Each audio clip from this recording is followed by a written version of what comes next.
Sipping on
Well, I see that we have Raj. I see that we have Amber. I'm pretty sure I heard George. Yep. And I think I see Dan's. Yep.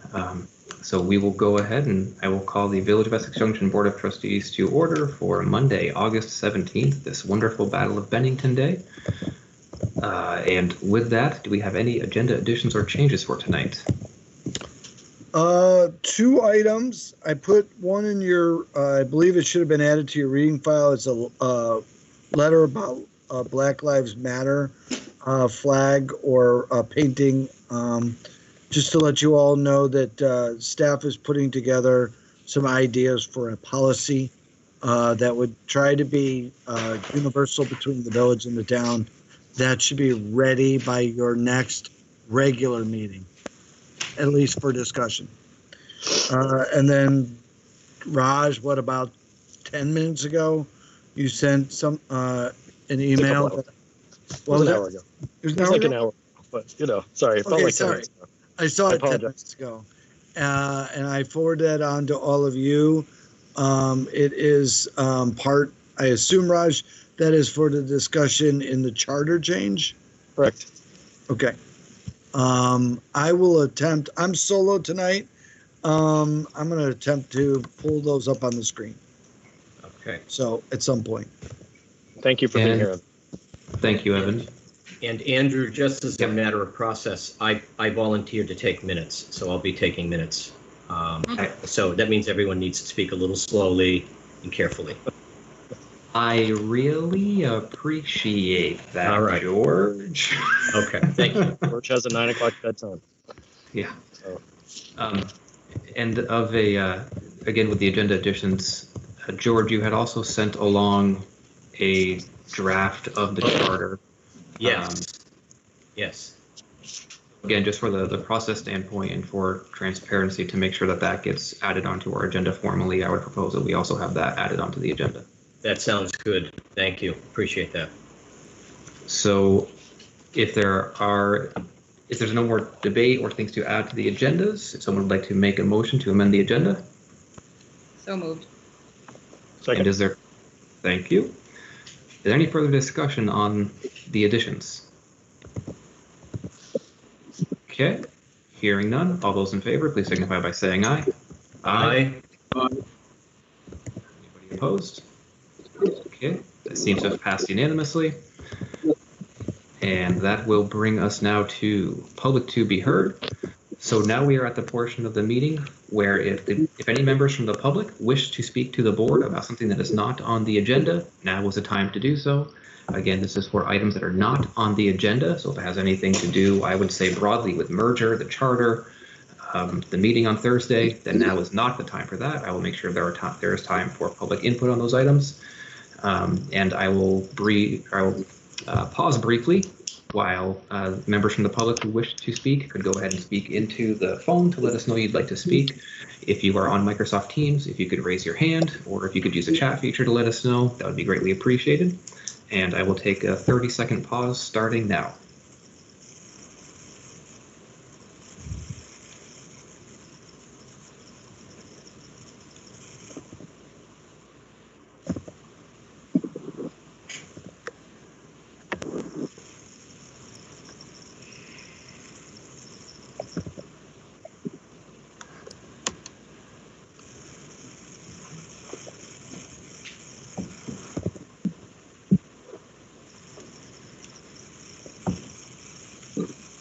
By my clock, seconds. Nobody has raised their hand. Nobody has said anything in the chat, and nobody has spoken. So we will go ahead and move off of public to be heard, and we will jump into business item 5A about discussion and possible action to warn a joint meeting with the Town Select Board for Thursday, August 20th at 6:30 p.m. One of the reasons why I wanted this put on the agenda in part is I feel that when I wrote a letter to the select board, or to Elaine and to then be sent to the select board, I may have included a statement in there that I don't believe we actually agreed upon or we had discussed from our previous meeting. In the letter, one of the things that it talked about is our decision to move forward with a charter with a desire for the select board to take it up. There was then a subsequent sentence that said, or meet with us to come to an agreement on a charter, to that extent. we never talked as a board about whether we wanted that to happen or not, or whether we just wanted to send the charter to the select board and say, this is the charter that we feel that we feel is the best thing we can come up with on behalf of the village. Since we didn't talk about it, and I mistakenly put it forward to the select board that we did talk about it, I want to make sure we as a board have the opportunity to discuss whether we want to go forward with that or not. And I would also say, in terms of, frankly, might be a little controversial, to not waste anyone's time, what I would say is, one of the things that I did not see from the select board's meeting when they met last week was a discussion about the fact that one of the things that was in the letter is that we trustees would unanimously not approve of the 3-and-3 representation model. And as such, if we wanted to meet with the select board, and if it's clear that they would not be of a different mindset, I would not want to waste anyone's time. I don't want to have a meeting where we just spin our wheels. So I put that out there in terms of trustees. What would you say your will is, or your willingness is, about meeting with the select board? And I want to be clear that I'm not saying that I don't want to meet with the select board. I just want to be in full transparency to let you know where things are at. Well, this is Raj. Sorry, go ahead. Sorry, I should have raised my hand. I'd be happy to meet with the select board, and I may be the culprit, Andrew. I think you wrote something, and then I edited it, sent it back to you, and everything was a little rushed. It wasn't our normal process, so that may have been my mistake. I may have misunderstood our conversation, so I might have been responsible for it. But nevertheless, I would be willing to meet with the select board to talk with them if they wanted to meet with us. But I agree with you.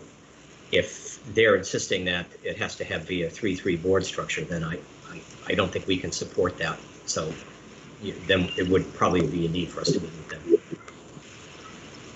Thanks. Thank you, George.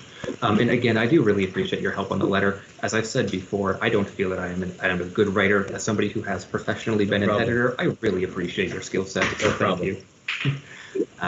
Raj. No, I'll echo George's comments. But I was thinking maybe this agenda item, and I guess I should have brought that up when we were talking about the agenda 5 minutes ago. Maybe should come after the conversation about the merger document that we're working on. See where we get if we don't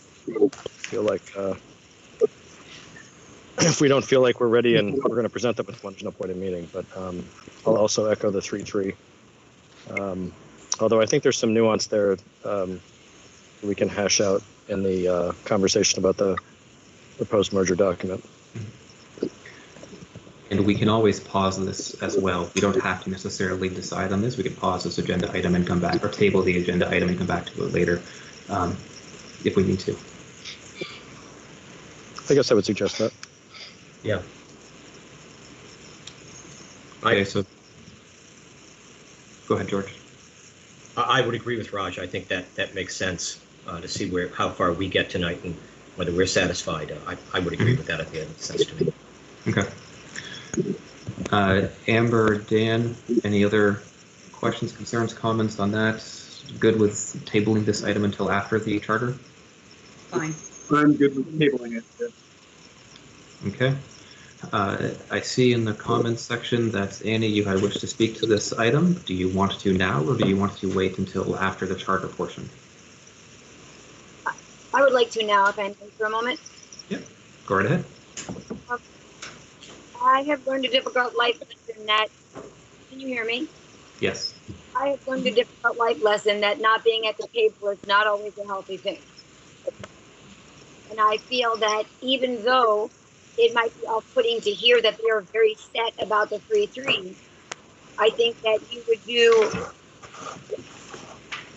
as your constituents a disservice by not at least going to the table and expressing your opinion about that. Because I think only in that engagement would a best case scenario result, regardless of what that might be. So thank you for hearing me. Thank you, Annie.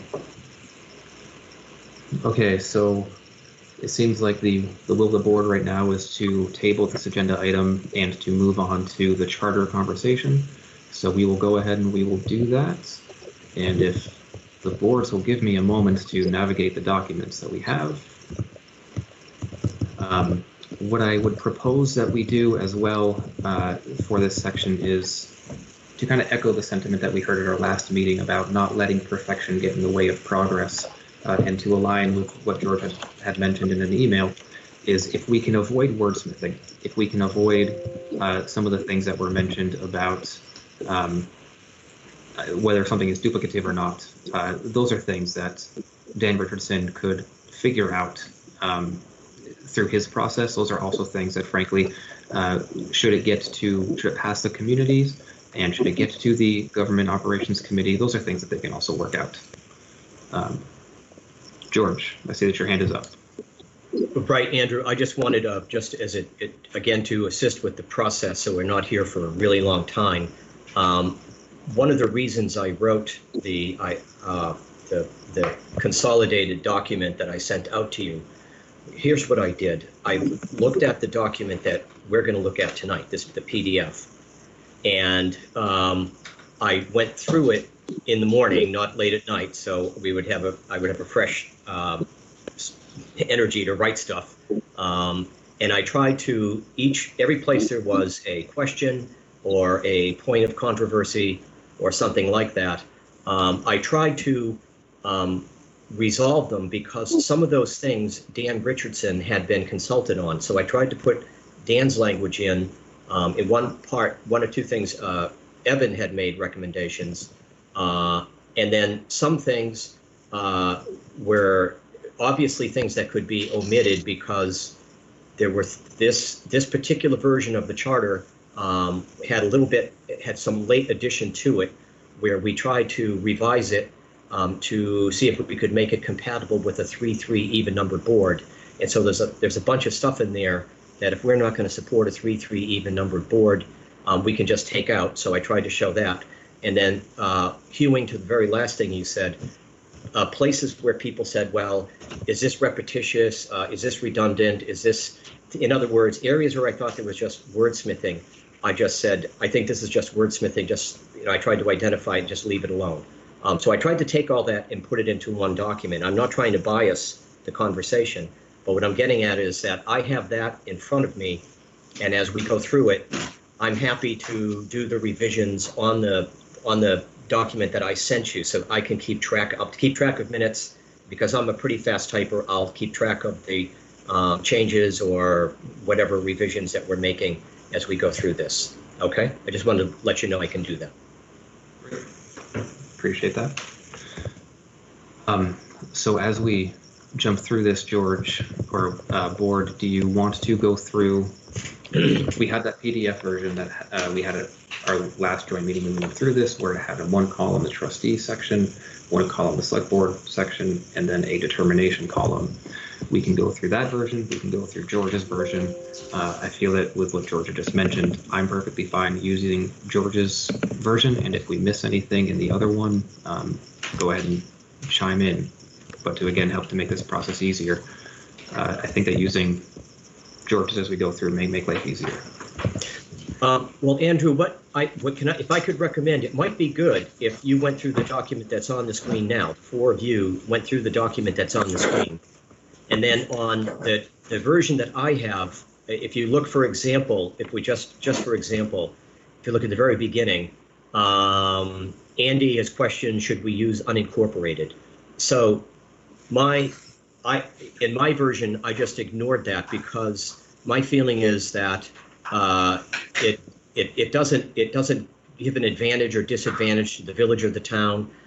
It doesn't require anything. Ann Janda and I got that entire opening paragraph from the charter from the town of Hartford, which talks about the historical unincorporated villages of White River Junction, Quechee, and so forth. And that's where we brought it in, and we just thought it made good sense to sort of explain what happened to the village of Essex Junction and how it does exist within Essex town. So I'm just recommending that we ignore that comment. I'm not trying to disrespect Andy, but I'm just saying in the version that I sent you, I've just omitted Andy's comment and we just have the original version. So that's what I can do. And if you go through the PDF and look at each one of these question points, if you look at the next one down where Elaine has a question, and then further down in the PDF, other people have questions or comments.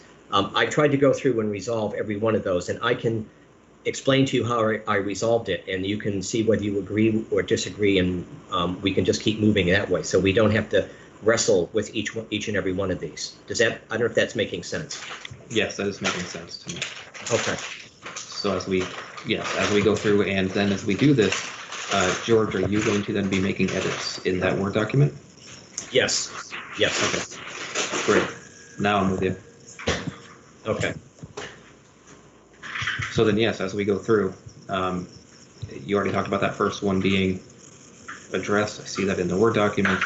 I see that next portion about the assets, and it appears that the way that you had addressed that is to keep them as it, or to keep it as it is, and that everything Yes. that is owned becomes owned by the community. Yes. Can I interrupt for just a second? Yes. If there's someone that has their mic unmuted right now and that's kind of running around the room doing some stuff, Yeah, if someone's can mute. making a lot of noise. There we go. That may actually be me. Living in the space that we do, I'm right next to the kitchen. So if somebody's getting a snack, it's very easy to hear that. I can't argue with the snack. No, you can't argue Sure. with that. They It's have all to good. share though. That's the Yeah, rule. well, that's true. I mean, I'm hoping they're brownies. No, it's walnuts and chocolate chips. So That's pretty close I to mean- brownies. Anyway, Sorry. it's all good. So yes, all assets being owned by everybody. I don't personally have any complaints with that.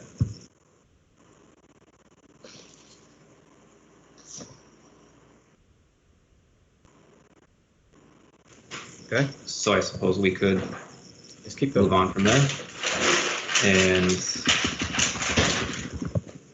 going into the transition period.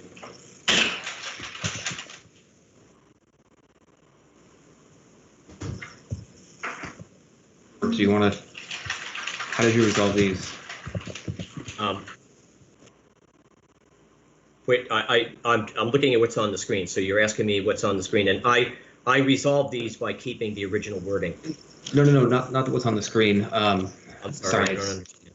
So this is going to be kind of difficult. Evan, can you go to the next page? Yeah, we need to, as we move through it, I don't have control of that. Yeah. Evan can just move.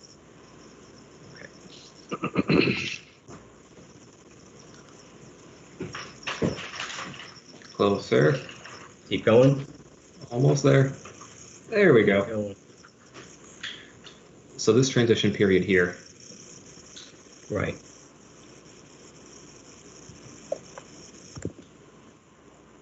Okay. So, what I recommended, I looked at what Dan recommended, and here is what I read, and I can read the entire paragraph to you, and most of it is included in the in both of these, and I will read it. The transition period shall begin no later than July 1st following the approval of the charter by the legislature and end on June 30th, and I think we would have to say 2022, or we'll have to put some date in there. At the end of the transition period, the charter will become effective and the new town of Essex shall be fully established and organized.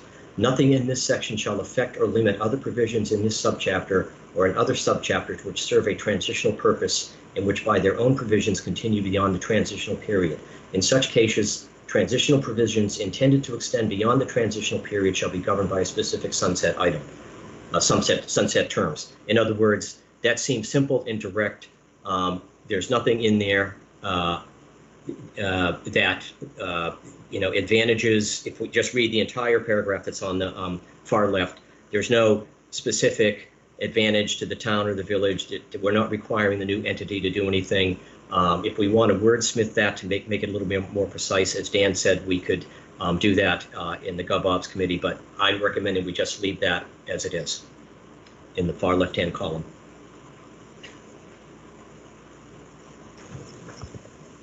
I don't necessarily see any benefit in being more definitive with the transition period. Right. So trustees, if you have any comments on this, I'm not going to lie, I'm going to have a really hard time seeing hands being raised or comments being made while I'm also flipping back between documents. So trustees, if you want to talk, please just chime in. Okay. I'm going to ask a layout question, and I'm going to be annoying. Hey, Evan, tiny screen I'm looking on here with the Surface, but with the Dell, but in that Acrobat program, if you could hit the right-hand arrow to get rid of the tools column on the right, just to make this even bigger for me, that'd be great. Yep. Right there. Thank you. Sorry, very stupid semantic, but There we go. I'm Good in a little job. trouble. Good point. Thank you so much. Okay. And I see the answer from Dane Richardson about the effectiveness of the charter. So I personally don't have any other questions on that. Yep. Evan, I think you can scroll down to the next page.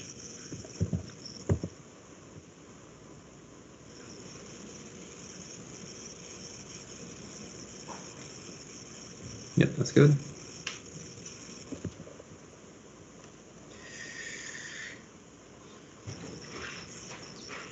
George, do you want to, or if you've got something there, Everyone's go going to say ahead. something. I was just going to jump in and say this was one of those that I think the select board talked about, or certain members of the select board talked about for a little bit.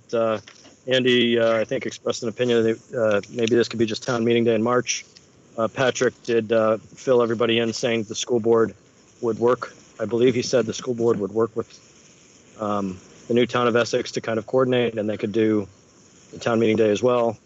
I would prefer to keep it together. I didn't know if, and instead of punting in the charter document, such as it is, to whatever the district wanted to do, that we just laid out, something in line with traditional town meeting day, and work with the school district to coordinate later. I guess Right. from a legal document point of view, or lasting document point of view, I'd rather not be relying on another. It's not a huge deal to me, but I'd rather not be relying on another board to set our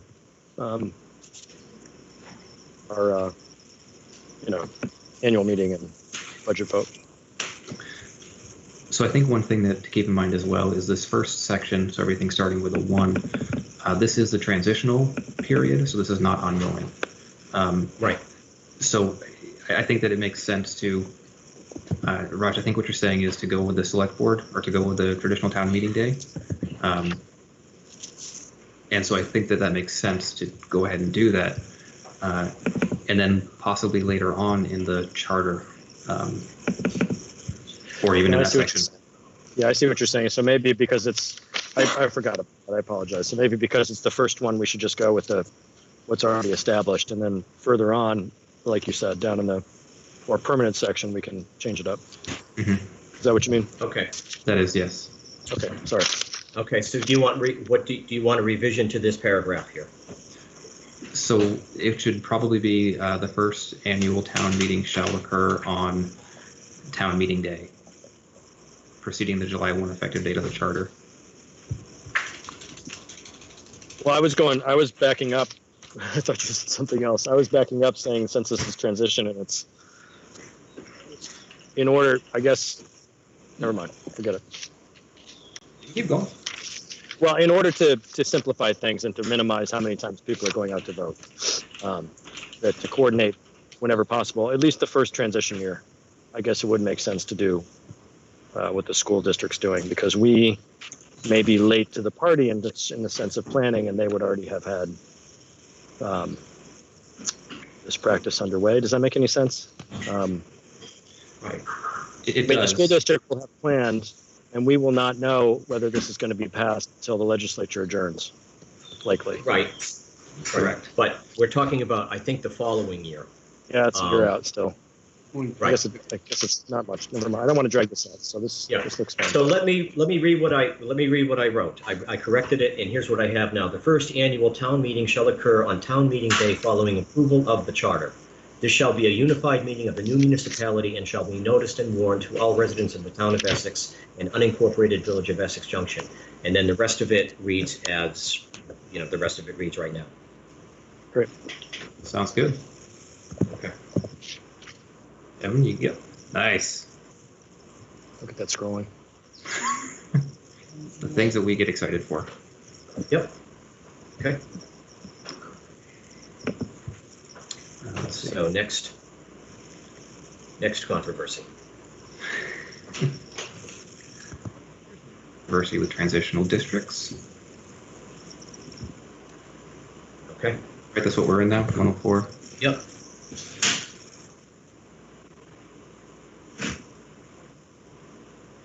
Okay, I didn't have any recommendations for changing this. I don't have any notes. I just kept everything as it is. Need good reasons to delay in the beginning. Recommended keeping it simple. Hard pressed not to do first time meeting would need good. Yeah, I mean, I just read Dan's comments as saying that this looks pretty good right here. Maybe I'm misunderstanding, but this all looks fine to me. I think so as well. I mean, it talks about the districts that we had talked about for Right. at the public session, that it should be 12 years. Yeah. Yep. And then, go ahead. So on paragraph 3 in transitional districts, let me see. Let me go through it here. No, I kept that in, but paragraph D, where we talk about creating a capital improvement district. My understanding in discussions with Sarah, and I don't want to put words in her mouth, was this was complex. Doing this, paragraph D, and we would have to figure out how we're going to keep capital budget separate in a unified budget, and then begin to blend capital. As I recall, Sarah telling me the savings that were going to be garnered from this in terms of tax impact on the town outside the village were very minimal. And so I'm recommending taking this entire paragraph out. It doesn't necessarily, it's complex. It had a lot of comments. It drew a lot of criticism. And I'm just recommending we take the entire paragraph D, the concept of the capital improvement district, out, and just not have it. And as soon as we merge, we would just start pooling all capital expenditures into one budget.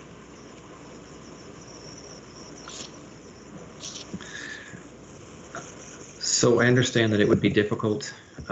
What this says to me, it goes back to that, I think it was $26 a year difference. Right. And being able to help reduce the financial impact on the town outside the village. Right. From that perspective, I would say I'm fine keeping it in. I realize it's difficult, but that's just my perspective. Yep. No problem. I'd like to jump back one to C for a second, if that's possible, with the sidewalk district. And this is another one that's garnered a lot of conversation, interestingly, in the town outside the village. I think this is one of those things where, couple this or compare this to the call for 3.3. So the village is being asked to mitigate for 12 years a tax relief plan. I know we're trying to reduce the tax raising impact of this on town outside the village voters, but by doing so, we're delaying any kind of tax relief village residents are getting, and we're being told that we're disproportionately represented and we have to change to this 3.3 plan. And I sort of feel like this is, well, on a couple of levels, the town, I think, needs to come to grips with the fact that they have a downtown center that has different needs than a rural area, even a suburban 8-1 area. And I've never been thrilled, I'll do this, but I've never been thrilled about the idea that the village needs to pay extra, continue to pay extra for this service, and not even be guaranteed that it's going to continue past year 12. And I'd love to figure out if there's a way to simply codify in the charter services that the village, especially the downtown district, should kind of expect to have, and that are used to having. Does that make any sense? And I think coupling that with a willingness to go with 3.3,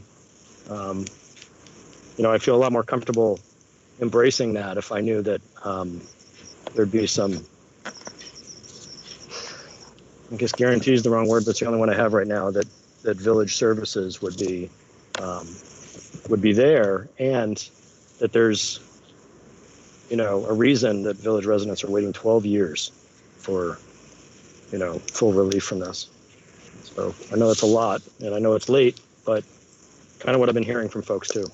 And it's just it's not something I'm saying we have to do. I just think if we're being asked to embrace 3.3 and everything else, there's no guarantee that these services will continue past that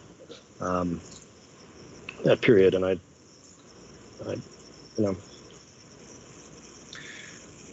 Raj, I see what you're saying, and I'll echo what was said at the last select board meeting, which was that frankly there really aren't any guarantees with the charter. We could put anything in here, whatever it is, and either a future board or a future citizen-led effort could put forth a charter change effort to change whatever gets proposed. So we could put a statement in that then says something to the effect of these activities would then be folded into the general town fund or the general fund, and then an effort could be had to then undo that, or an effort could be done to undo all of this 12-year period and shorten it to 6, lengthen it to 20, so that it gets into somewhat of that hypothetical, but also that frankly there isn't a guarantee with any of this.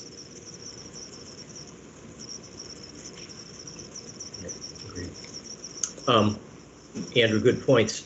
What just for frame of reference, paragraph C, you're talking about something on the order of $140,000 to $150,000 is what I understand the reason. And Evan, if I'm way off, let me know. But I think it's somewhere around the 150. Yep. And capital expenditures in the village are like $500,000. So paragraph C, 150. Paragraph D is 500,000. So those are two. I wouldn't recommend keeping both of them, because then you're really asking the village to absorb a lot more. What's the point of merging if we don't actually merge any finances? But again, my logic in putting this in, it was just to make it easy for the new board to not have to deal with a dichotomy, a difference in sidewalk plowing policy between what's going on right now, our traditional way of doing it in the village and their traditional way of doing it in the town. They could gradually learn to integrate it. But I don't want to see people in the village suddenly having to walk on the streets in wintertime. It would be dangerous and wrong. So that was my only logic in putting it in here. Yeah, and I see that your hand is up. Yes. Evan. Regarding both, chapter C and D, I think I brought it up before. It's sidewalk district. What's developing right now in the town market center up there, whatever, by the outlets, is becoming its own sidewalk district per se for the town outside the village, and that's just going to keep growing. So I'm kind of reluctant to have the language in C include. I think they've got to accept the fact that they're going to develop, whether we're part of them or not. They're developing that, and to put the burden and say I think we just got to accept that. Just as much as I agree with Raj, they should accept the village of Essex Junction as their downtown. I've beat this drum many times over. You don't create a downtown overnight. Like some of these communities that split up. Colchester and Winooski were together. Burlington, South Burlington were together. Well, Burlington was the downtown for that whole area, obviously, and Winooski was the downtown for Colchester before they split up. So both those communities, all four of them, there was a downtown. It's difficult. They've been doing it for years and years, trying to create a downtown in South Burlington. They're still working on it, and same with Colchester. So anyways, getting long story, I'd say I'd be willing to pull that out. And Evan, I believe you had a comment?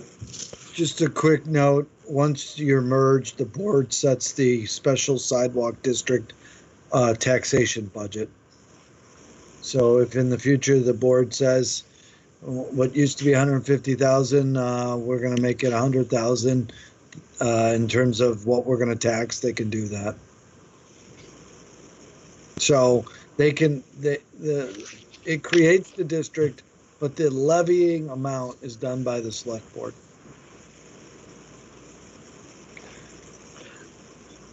So what I think I'm hearing from Dan and Raj is a general not feeling so thrilled about keeping Part C in here. I would, Raj, go ahead. No, I'm thinking about it in terms of all of it. I mean, it's all a package. I get it. And what I was going to ask is, what is, I don't remember from the Gov Sub days way back. I realized the sidewalk was a small portion compared to the capital, George. I just don't remember, how much that capital plan versus the sidewalk impacts that 12-year $26. I mean, I realize it's the lion's share plus the village debt that we have to keep anyway. But I can't quite remember how big an impact the capital retention is on that. I don't need a number exactly. I'm just trying to figure out, like, is it? It's a lion's share. I think in terms of, I think if you look at, if we look at, paragraph B, where we become a tax reconciliation district, that has the most savings. That's the whatever $3.5 million of village expenditures that gets slowly integrated into the town general fund over 12 years. That's the big ticket item, and that alone, I think, lowers the immediate impact on town outside the village homes to something around $26 per year over 12 years. C is a couple of dollars, and D is a couple of more dollars on that. So it brought it all down to around $19.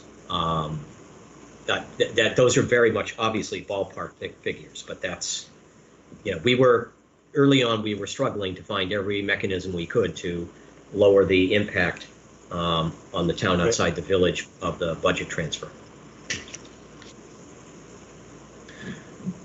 So what I would say personally, these four things, I know that the governance subcommittee, you guys really did the research into this. I believe you guys hashed a fair amount of this out already.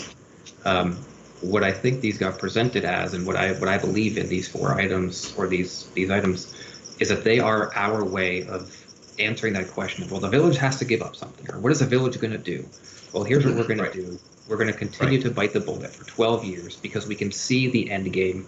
We can see the end result. We know that it's actually in sight versus this debate that's been going on since well before I was alive about whether to merge, to not merge, to separate.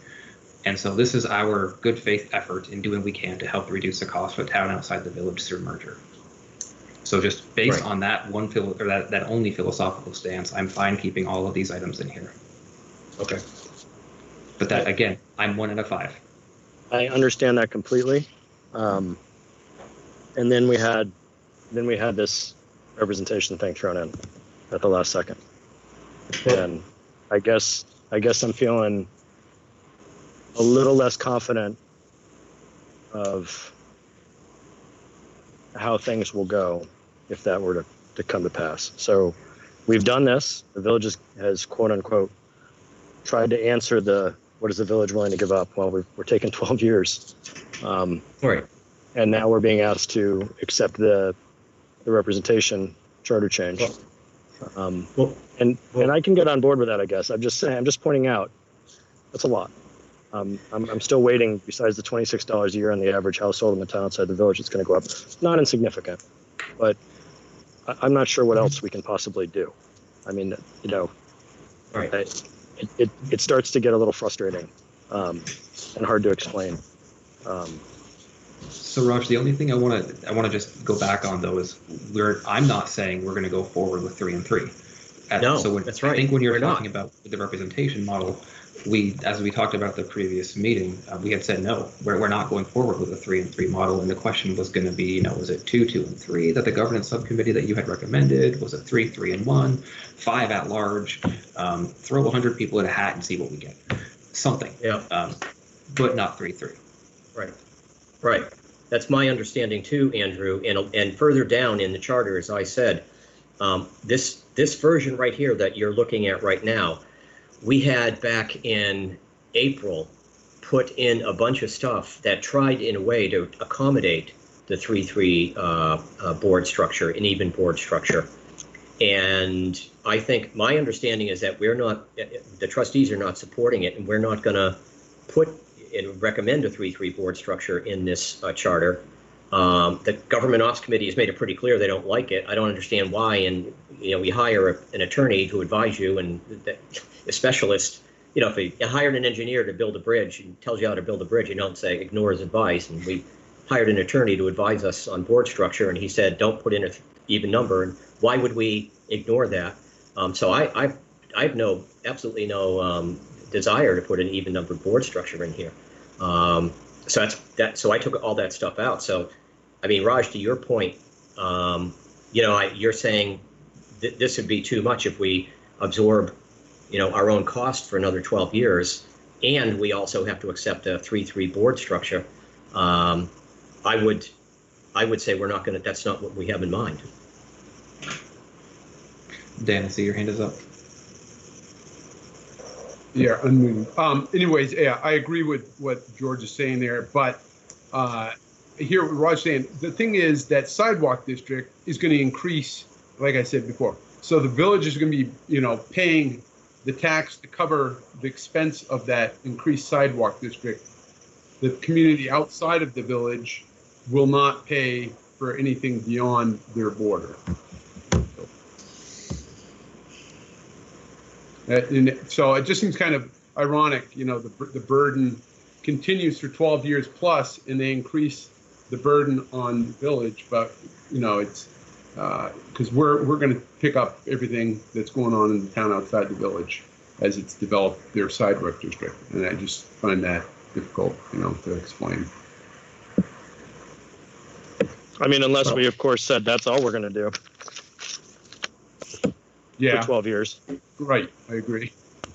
Of course, then that leaves us in year 13, all of a sudden with a big sidewalk budget line item or something, an increase. So there's no point to that, I know, but I hear what you're saying, Dan. But I guess I'm comfortable with this moving on. And I mean, just from my one point of view, I guess. And we talked about Andrew, you talked about leaving the capital district, the struck out paragraph D as opposed to the new E. Yeah, so what was there before with the capital remaining? That's a good question. I think that's what I remember from 10 minutes ago. But.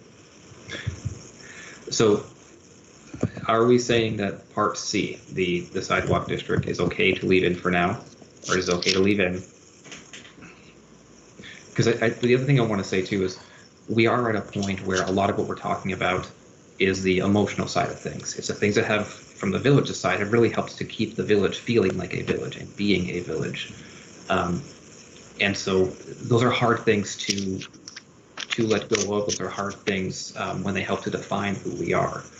And having a sidewalk district be something that we continue to pay for, that we continue to hold to our chests, if you will, to ensure that the village continues to get what we get and have had for a while, helps to reduce the taxes for those outside of the town or outside of the village, and it helps with that that merging process of expanding it beyond that. As we've heard from previous residents, there are people who live near the village's border or even further away who would love to have those same opportunities. And so this also helps to create that mechanism where that could either be expanded upon, or the village one goes away and the town just starts to do what we've always done. Points. Go ahead. Andrew, I have a maybe a compromise recommendation on this. What if we made paragraph C and D, instead of a transitional period of 12 years, we made a transitional period of 5 years?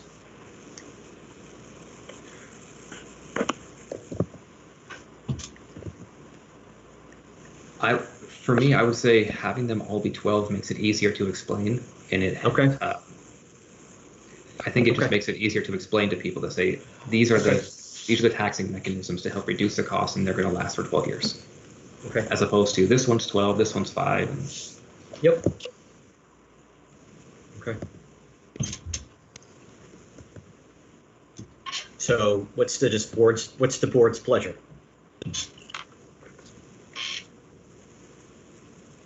I'm fine with leaving it both in, but the thing is, ultimately it's going to come down to this whole 3-3, and representation is going to be the thing that we'll see. But whatever, I'll go with what the majority of the board decides is fine. Okay.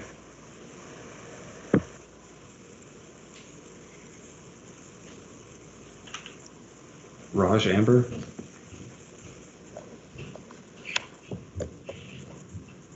I'm ready to move on.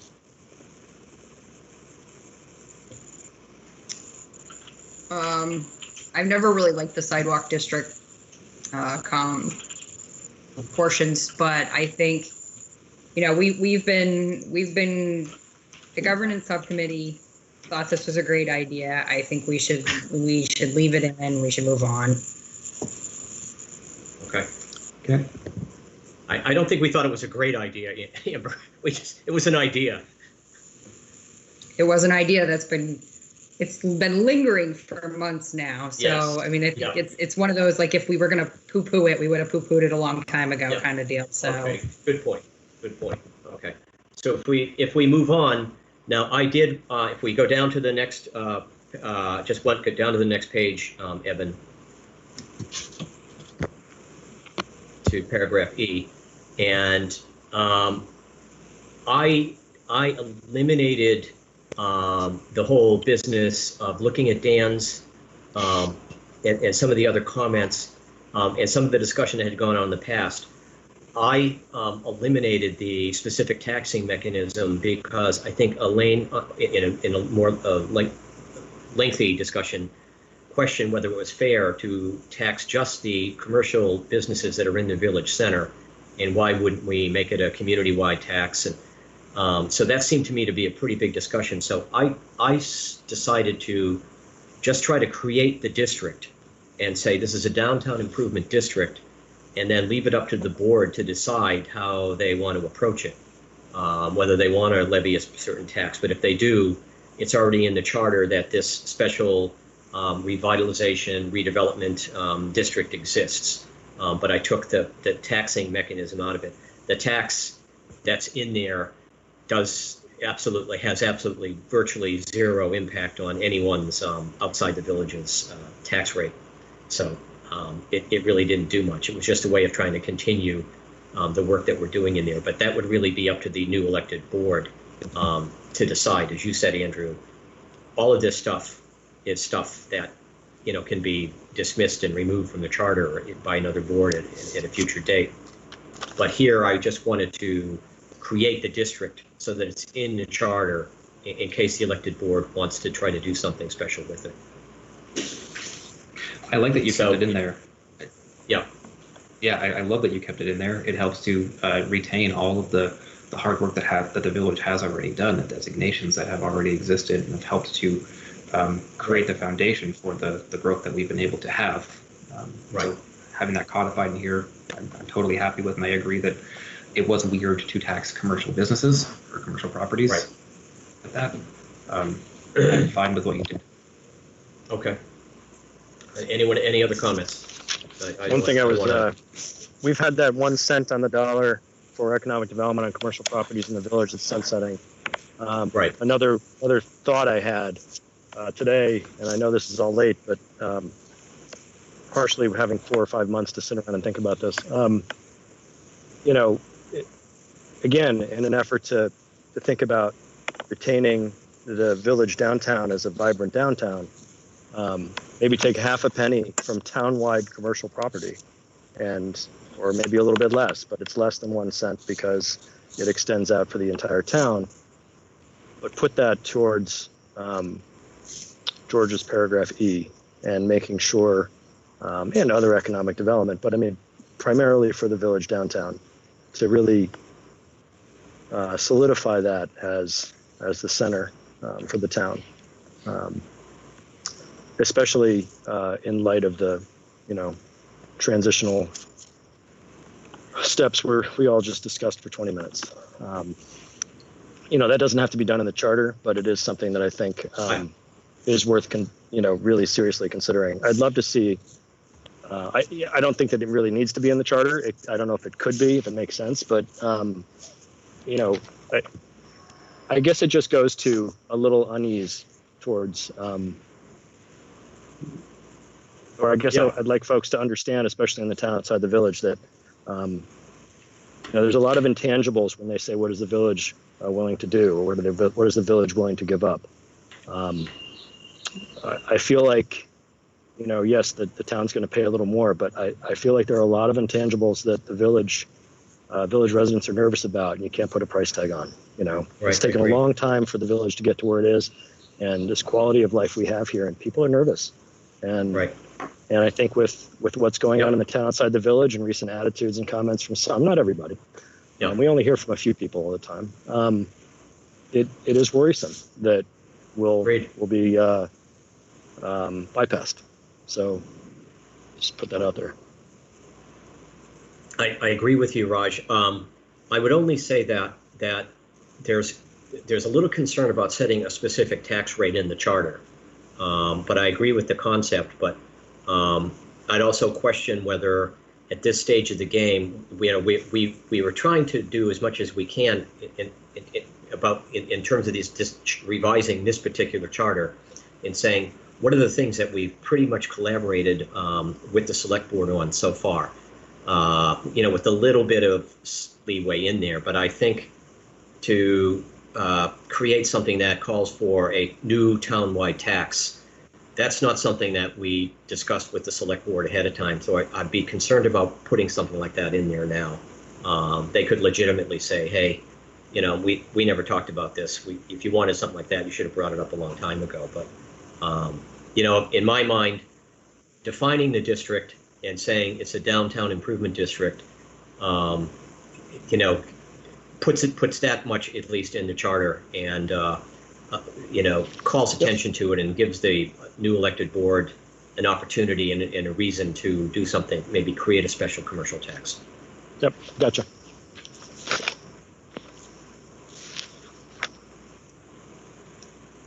Okay. What I think I'm gathering from that is to keep, George, what you had in here about crossing out that portion of the taxes. Right. The tax levy. Right. And I don't know if everyone has the revision. I can read it if you want. It doesn't matter, or we can just move on. If everyone should have a copy of it. I can read it if necessary. Do you want me to read it really quickly? I think for those who are watching elsewhere. Okay. For a transitional period of 12 years commencing from July 1st effective date of the charter, the village center zone as designated in the Essex Junction zoning plan shall be designated as a downtown improvement district for the purpose of continuing the village's downtown revitalization efforts as outlined in the village's municipal plan, and shall retain any and all state designations for the purposes of redevelopment in force at the time of adoption of the charter or until such designations are withdrawn or amended as per routine statutory process.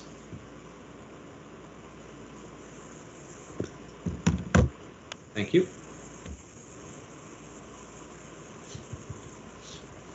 So I think that brings us to that section of the interim governing body. Evan, so that note is kind of started at, it kind of splits the page.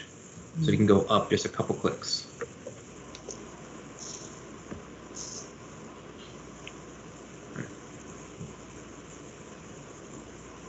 Okay. So I only made, the only revisions I made to the initial paragraph were it says the select persons and trustees, and I said former select persons and former trustees in that first paragraph. I didn't get back into, get into a lot of dialogue. It seemed fine as it is with me, as it is right now. Quite. Just reading the section that you had crossed out where it says, if one or two members of one board resigned during the transition period, an equal number of members shall resign. Okay.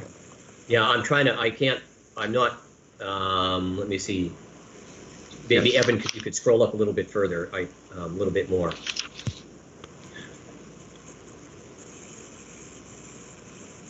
We're sort of not looking at anything right now. Yeah, so he's at that There we right go. section. Okay. And so, I think what is in the red here, though, is what we need about in the event of a resignation that the remaining members of the board appoint someone. We don't want people to resign. We would just appoint someone to fill those seats. Right. God, I wish I can't quite see where you are here. If you want, I can read to you what's on the screen if you want to type it in. No, I think I have everything that's there. I'm just a little confused about where we feel she should comprise an interim governing body in no event. I'm trying to read where you are. Evan, could you just scroll down just a little bit so I can see the top of the paragraph so I can know where we are? Or maybe I could just get it up on my own screen. Okay. Am I where you want me, George? 105? Yeah, you're 105 and okay, and you're at paragraph A. Is everyone good with paragraph A? So scroll down, let's see the rest of paragraph A. I would be good with replacing what you had crossed out with the text in the red. Okay, in the event of resignation. Okay, I'll make a note. I would just suggest that if anybody resigns, that the interim board select a new member. I would not, I don't think you want others to resign. Right. No, you can't do that. Correct. Yeah. And this only takes effect until the first election. Yes, exactly. So we're really talking about a pretty short period of time. Yes. And so I missed that. I missed that one in red. I didn't include that. I'm sorry. I thought I was thorough, but I missed that. So I will include that in the paragraph. But then I caught the remainder of paragraph A is as it is on the screen feed that you have right there. But I included former where it shows Hesper's former. Do you? That's just wordsmithing. George, do you want a few moments for that red text to get to type that in, or are you? No, I'm good. I made the correction already on my screen at home here, Andrew. Okay, appreciate that. So, I'm sorry, Andrew. George, can you clarify then what happens in the transition period if someone resigns? If someone resigns, they replace them as per the usual process, as it's laid out right there. Great, thank you. Okay, they just replace them. And if you go a little further down, we had struggled with this for some reason, and there was this great, if you scroll down a little further,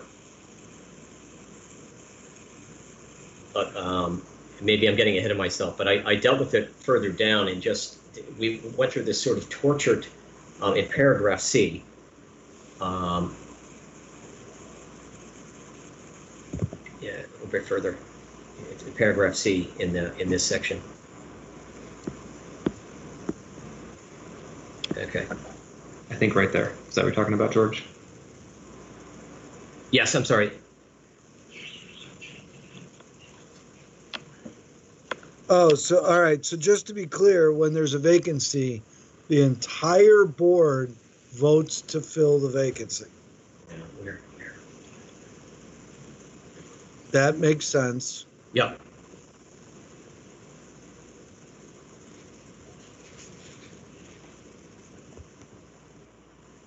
Yep.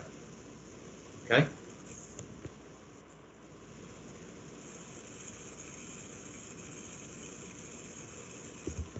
So, and I'm off a little bit because I also, if we could, and I'm sorry for the confusion, but if you scroll back up, I inserted another paragraph between A and B, and that's what. So that's why I was getting confused, because my paragraph C was your paragraph B, and I created a new paragraph, a recommendation, in its paragraph B in there, and I'll read it to you. It says, during the transition period, the interim governing body will also, with the assistance of the unified manager and staff, integrate the ordinances of the former town of Essex with the ordinances of the former village of Essex Junction, pursuant to paragraph 110 below, by identifying conflicting ordinances and determining in each case whether the more or less restrictive ordinance will apply. And I did that, and that's something I took a little bit of liberty with, but we have this issue of how are we going to integrate town and village ordinances, and what about conflicts? And it was an idea that, well, we have to solve that somehow before we publish the charter. And I don't see why. I don't see why that can't be the work of the interim. One of the main things that the interim governing body does, with the assistance of the police chief and staff. So I just wanted to highlight it as one of the tasks of the interim governing board that they would do from the time between when the charter is approved and when the new community actually swings into action. Does everyone understand what I'm saying? I do. Essentially what you're saying is new board, figure out which ordinance to have for the community, or figure out what the ordinance should be for the entire community. So that that way it's not all of a sudden the whole town will not wake up one day and see that they can't shoot a gun anywhere, because in the village you can't shoot a gun in the village. Exactly. At the same time, we in the village don't want to all of a sudden wake up and find that there's something that we've had that I can't think of off the top of my head, that isn't in the town. You can suddenly start having cattle. Right. All of a sudden cattle are in the village. Right, exactly.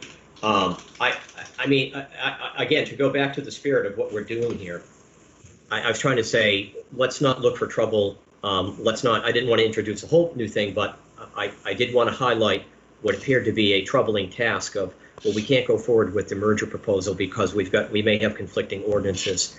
And I don't see that as something that should keep us from going forward with the merger proposal right now. Those things, and I'm sure they're going to be relatively minor, can be resolved during the interim period. They don't have to be, we don't have to figure that all out right now. Can I make one I guess, suggestion? At the end of your statement where it says, by identifying conflicting ordinances and determining in each case whether the more or less restrictive ordinance will apply, adding in or a combination thereof. Sure. There may be a point where there should be a separate the ordinance should be different depending on where you are. Again, the gun portion. Thank you, Andrew, because I was trying to come up into my head while you guys were talking with an easy way to say, while somehow preserving the reason they may be different for those populations, but your way is better. Yeah. And I think your way is better. Nice. I'm going to record that. So we're also going to need to address that, though, back down into 110 when we get to it. Verbalizing a note to myself. Just keep saying it out loud. Okay. So I think we're good from A through D. If we scroll to paragraph E. What's up with all the red there with D? Yeah.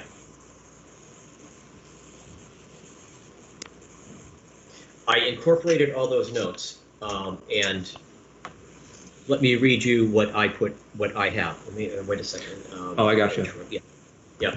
I am recommending taking all of this out because it conflicts with, if you read it,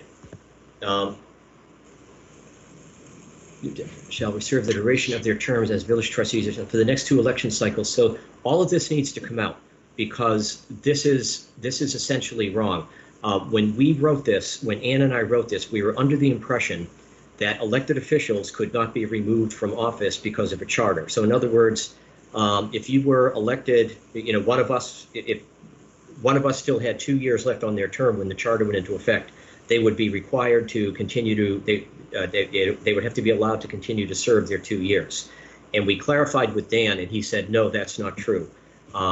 You would basically what we're doing is the interim body, consisting of the select board and the trustees, they retain their seats for that transition year, for that interim year. But then the following year, they hold new elections, and all the seats are open for election. Does everyone understand that? That's correct. Yep. That's correct. And so this whole paragraph D basically contradicts that. It says this is all trying to explain how the former trustees and selectmen would keep their seats post merger, and so it doesn't need to be in there. Yep. So it does need to be removed. So I took it all out. Love it. Thank you. Okay. Okay.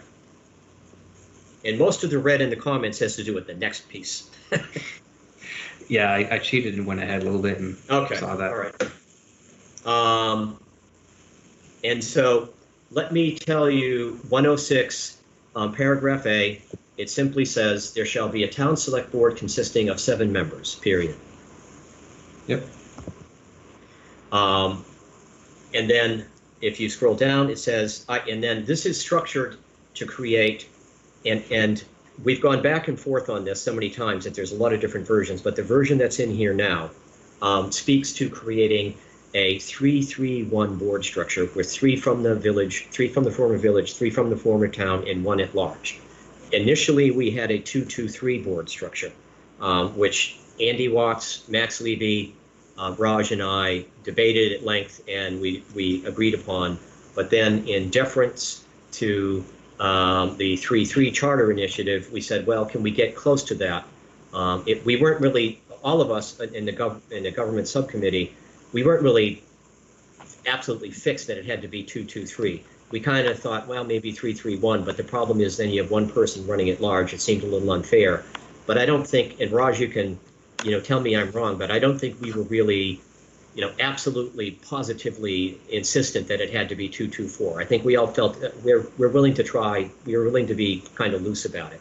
So this one talks about, what I have in here now talks about creating a 3-3-1 board structure.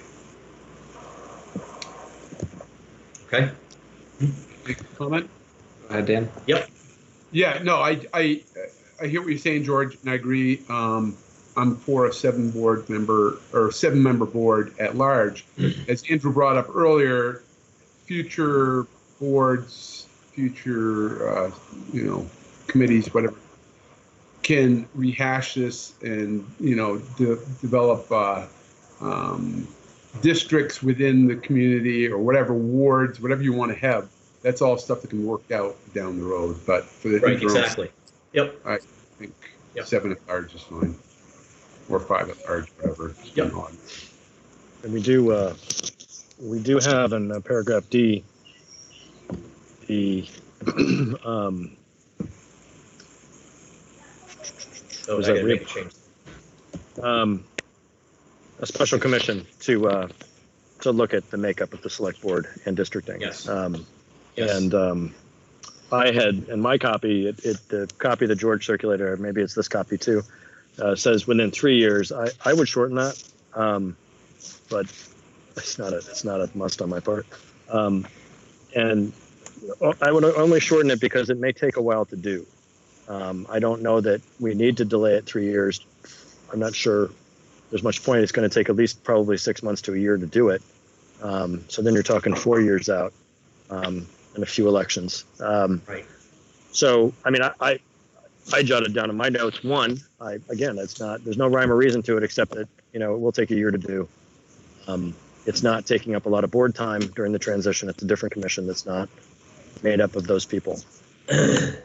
But, again, not a huge deal. I just, I got you. whatever decision on representation is made, I feel a little comforted that there's going to be this effort to study Right. what the more permanent solution shall be. Right. Okay. So if we can go to the representation about the 7-member board, I love the 7-member board. Personally, I'm not a fan of 3-3-1. I would prefer 2-2 and 3. At the end of the day, it's an odd number board. Takes care of so many issues. I'm not gonna use that as a sword to die on. I would say whatever the board is fine with, whether that's 3-3-1 or 2-2 and 3. I personally will go with either.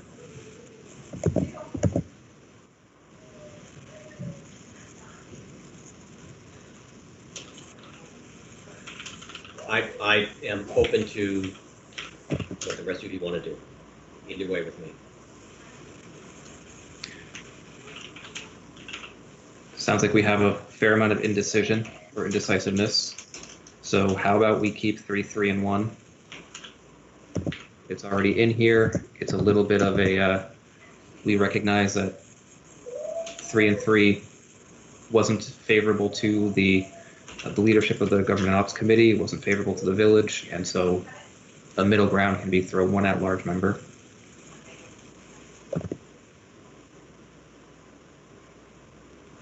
Yep. Does anybody have any adverse reactions or strong feelings?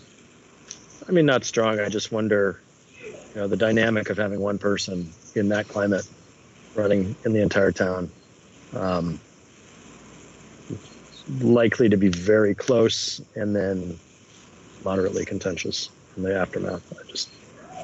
Maybe not. But Yeah. it just seems odd.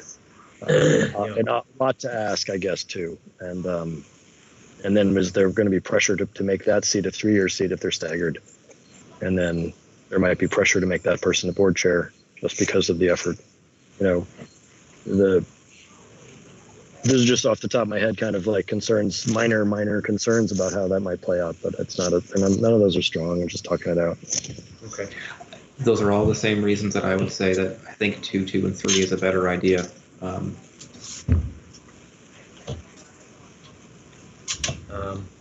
All of that said, 3, 3, 1 is closer to what the town outside the village is looking for, and if that helps. There's so many things to this. Well, it may not be what the town outside the village is looking for. It may be what they thought they were getting in terms of part of a merger proposal. Again, just having stood out at the village polling location for the number of hours that I did. And Raj, I know you were there for a lot of it as well. The majority of people thought it was a part of the merger plan that they were voting on, and thought this was a part of the merger process and didn't understand the complexity.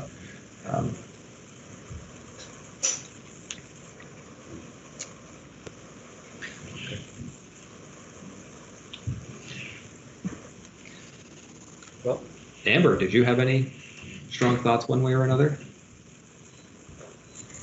I don't have strong thoughts. I think leaving 331 kind of gets us closer to hopefully some agreement with the select board, knowing that they're feeling pretty strong about the 3-3 and that we're obviously not in favor of 3-3. So I guess I'd kind of lean in the direction of leaving it there. So how about we move forward with 331? And good luck to whoever's going to run for that one seat. Yep.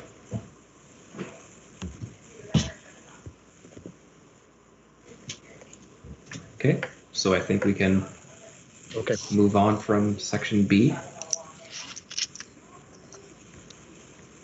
Okay. And I think the next one down. I think we need to go to section C though. Yep. Because in section C, it talks about the first election cycle, 6 people need to be elected. That will need to be 7. Yeah, I made that 7. Just now, or because the version you just emailed? now, so sorry, I did, yeah. Okay. And then again, down in part D, it said the first election of the 6-member board, so that would be changed to 7. I just changed it to 7. I just got that change. You're such a good editor, George. Yeah, that's all right. So I'm ahead of you. What do we do with that one seat for a term, though? Not following you, Raj. What do you think? So the 7 people will be elected. 1 seat for each ward will be 3 years. 1 seat for each ward will be 2 years, and 1 seat for each ward will be 1 year. What about the 7th person, the at-large person? That would be for 3 years, I would imagine, right? I think that should have some level of consistency for the first time. I think if you put that in for a 1 year, you're just going to breed further contention, personally. Yeah. Putting in for 3 would have some level of consistency.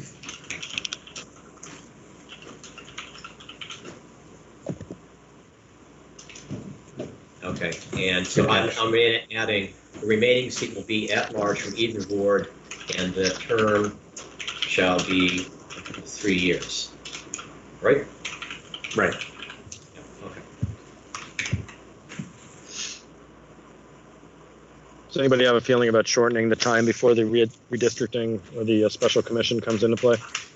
My only thought when we talked about this before, Raj, is that just because it's 3 years doesn't mean they have to spend 3 years. They could do it within 6 months. But if we look at recent events with the pandemic, God knows, maybe there'll be a plague of locusts at that point, and they'll have bigger things to deal with. I mean, I'm being a little facetious, but it seemed really.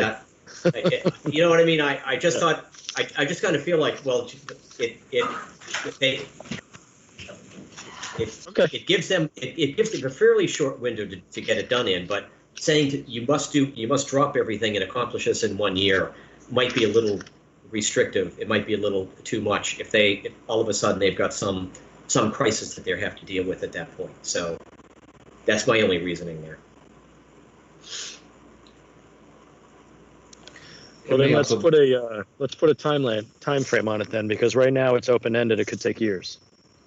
There's no. I'm saying within 3 years after the first election of the 7-member select board, the select board shall appoint a special commission. Yeah, all they have to do is appoint it, though. They don't have to do anything with it. So,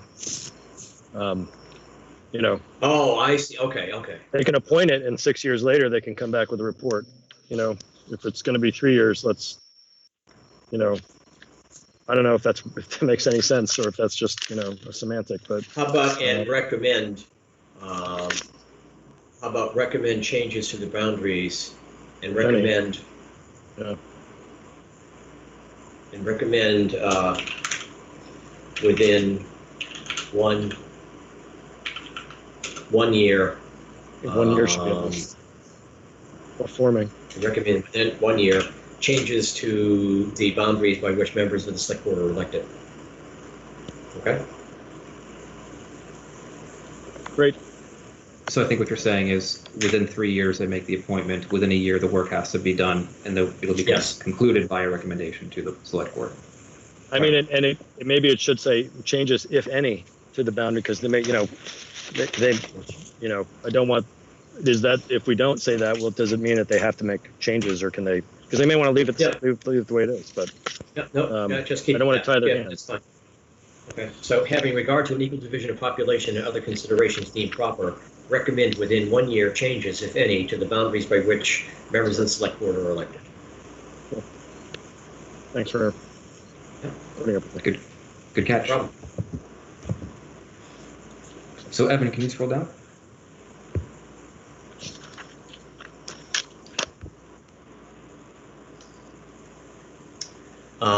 And the only note there is I just put a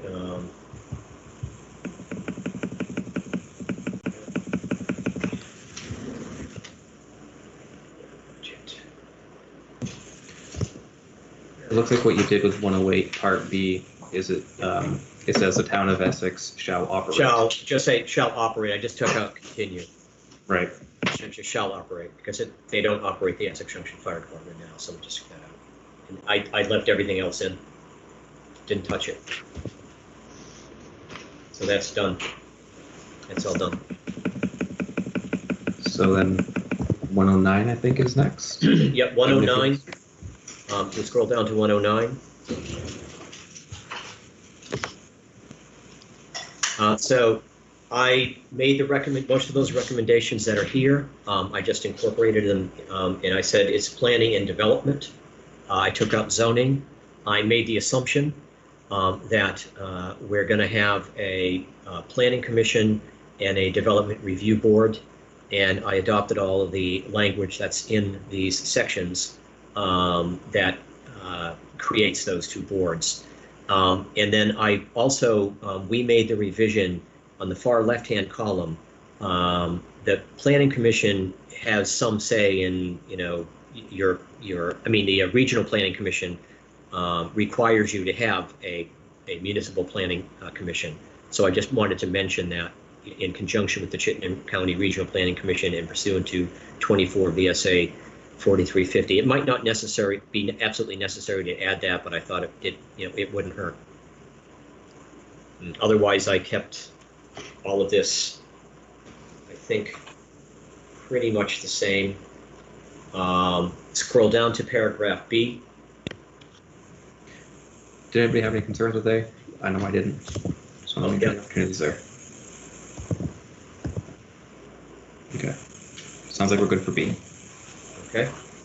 So we go to B, and let me see, what's B? The duration of the first term should be staggered. Yeah, just again, we tried to just make this as simple as possible instead of getting into some tortured language about appointing everybody. Just say they're appointed for 3 years and their terms are staggered. Go down to paragraph C. So if we go down a little bit further, okay, I looked at the red paragraph that you see. Dan Richardson says to his comment that legislature seems to prefer DRB over ZBA. And so I used that entire paragraph. Says prior to the effective date of the charter, the town select board shall appoint 3 members and the village trustees shall appoint 3 members to serve on the development review board, duration of the first term, so forth and so on. And then when the new board is created, they will appoint the 5th member. So it'd be a 5-member development review board. And they could change that to 7 later on if they want to. But I mean, that seemed pretty good to me. That nails it down. George, if I'm looking at your part C, Right. I think I'm reading that the town appoints 3 and the village appoints 3. That's right.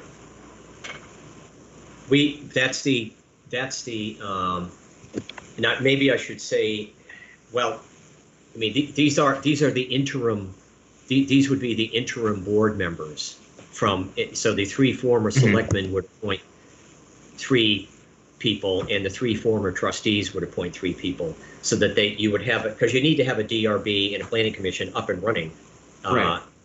all the time. You can't spend a year not having one. I'm only saying it because of the last sentence. It says that the new town select board shall choose a 5th member. At that point, you're talking about a 7th. Right. Sorry. So if we're thinking of 5, Let me change you it. want to, yeah, Let me change it. that's all. Good, got it. Thanks, Andrew. Good catch. Yep. Okay. So I think that brings us into 110. Right.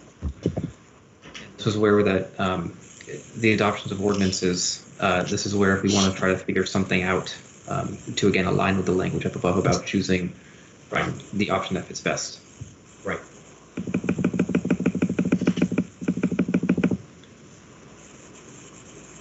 And I just left it both in. I mean, that would be up to the board to decide, do they want the more restrictive one or the more, maybe Amber can weigh in on this, but that's how I interpreted Dan's comment, that you would have to, that would be the essence of the decision that the board would make about which ordinance, or to keep both ordinances, or how they would resolve that. Amber? I'm just reading it. Give me a second. Yep.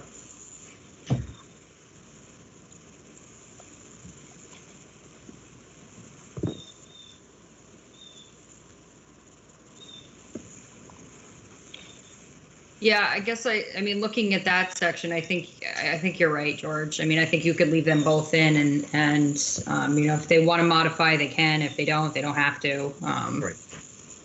I think that's fine. Yeah.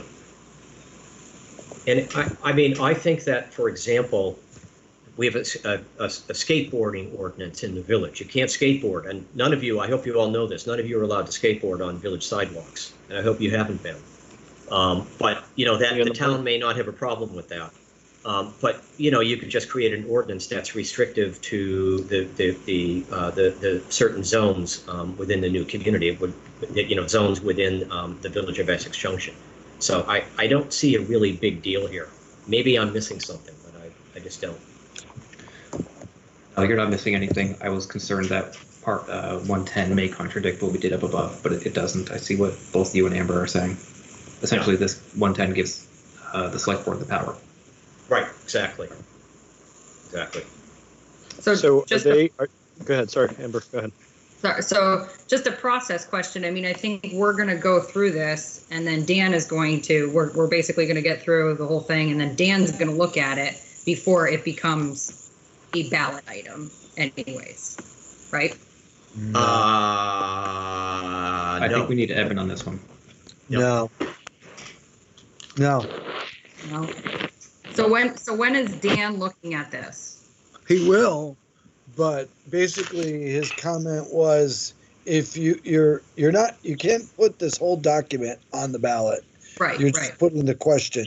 This needs to be done soon enough after the decision to put it on the ballot to make it public in final form. So my guess is he would look at it and he would only change anything that was extremely legally defective. Mm-hmm. Mm-hmm. Okay. So I guess my point there is that Dan's going to look at this, and if he sees any issues with it, then he'll pull it out. Yeah. Yeah. And I think he gets the point of what we're trying to do. Yes. Yep. And anything that he pulled out, you guys would have to discuss. But again, if he deems it legally not appropriate, again, why do you hire an attorney if you're Right. just gonna override him or her? Agreed. Okay. And I guess, so my question, Amber, before when I was interrupting, I apologize, was that does the select board just go and do it? Or, I mean, what's the process if people want to provide input? Are they just going to sit in a meeting? I'm using the word just, I know. Are they going to sit in a meeting and kind of go through the list and just make decisions and that's it? Or what is that, if someone wants to have input on that, I'm not advocating for a months-long hearing process. I'm just wondering what the process would be if there is for the public. In a later section of the charter, there's a portion around ordinances. Right. But within state statutes, there's also a defined process. So we in the village, we don't specify how an ordinance gets adopted. So we follow what's within state statutes, which is essentially we have to have one hearing. The town select board in their charter, or the town's charter, it exists, I believe, where you have to have 2 public hearings, a public reading, and there's about 3 or so steps that you have to do to pass an ordinance or to change an ordinance within the town. So even if we do nothing, there's a state process that exists. And that's the provisions of subchapter 6 in the middle there. I don't want to chime in here, but that's one of the changes that I made based on Evan's recommendation. They recommended that what we have in here now, and we'll see it when we get to it, but I omitted a huge section because it describes the town's way of adopting ordinances. And staff just said, why don't you just use the village's method, which says it refers to the state process. But why don't we not skip ahead? Let's go. We'll get to it soon enough. Why don't we continue doing what we've been doing and get through this? I think we're at personnel. Yes. Sorry, I had to turn the light on, it got a little dark.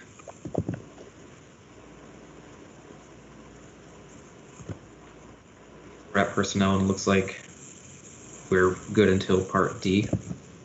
Part D and E. Now, if you look at Dan Richardson's comment, what I'm interpreting that, and again, the rest of you, both for D and E, it seems to me that Dan is saying D and E could be handled just by a personnel policy. This doesn't need to be in the charter. Evan, can you scroll down a little bit, and then we'll. Yeah, we can't quite. Or is that part C? You need to scroll down a little bit more. Wait a second. Okay, yeah, keep going down. Yes, there you go. Great. And then can you scroll to the right a little bit so we can see the full comment? Okay. I see what you're saying.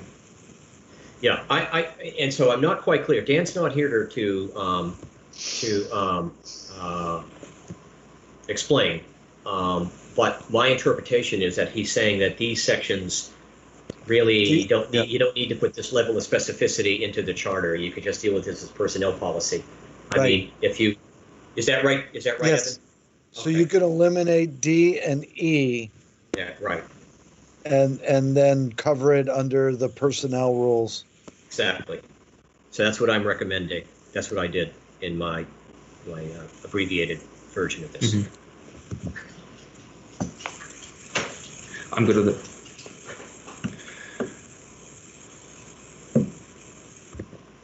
And so if everyone else is, we missed a couple parts in B and C.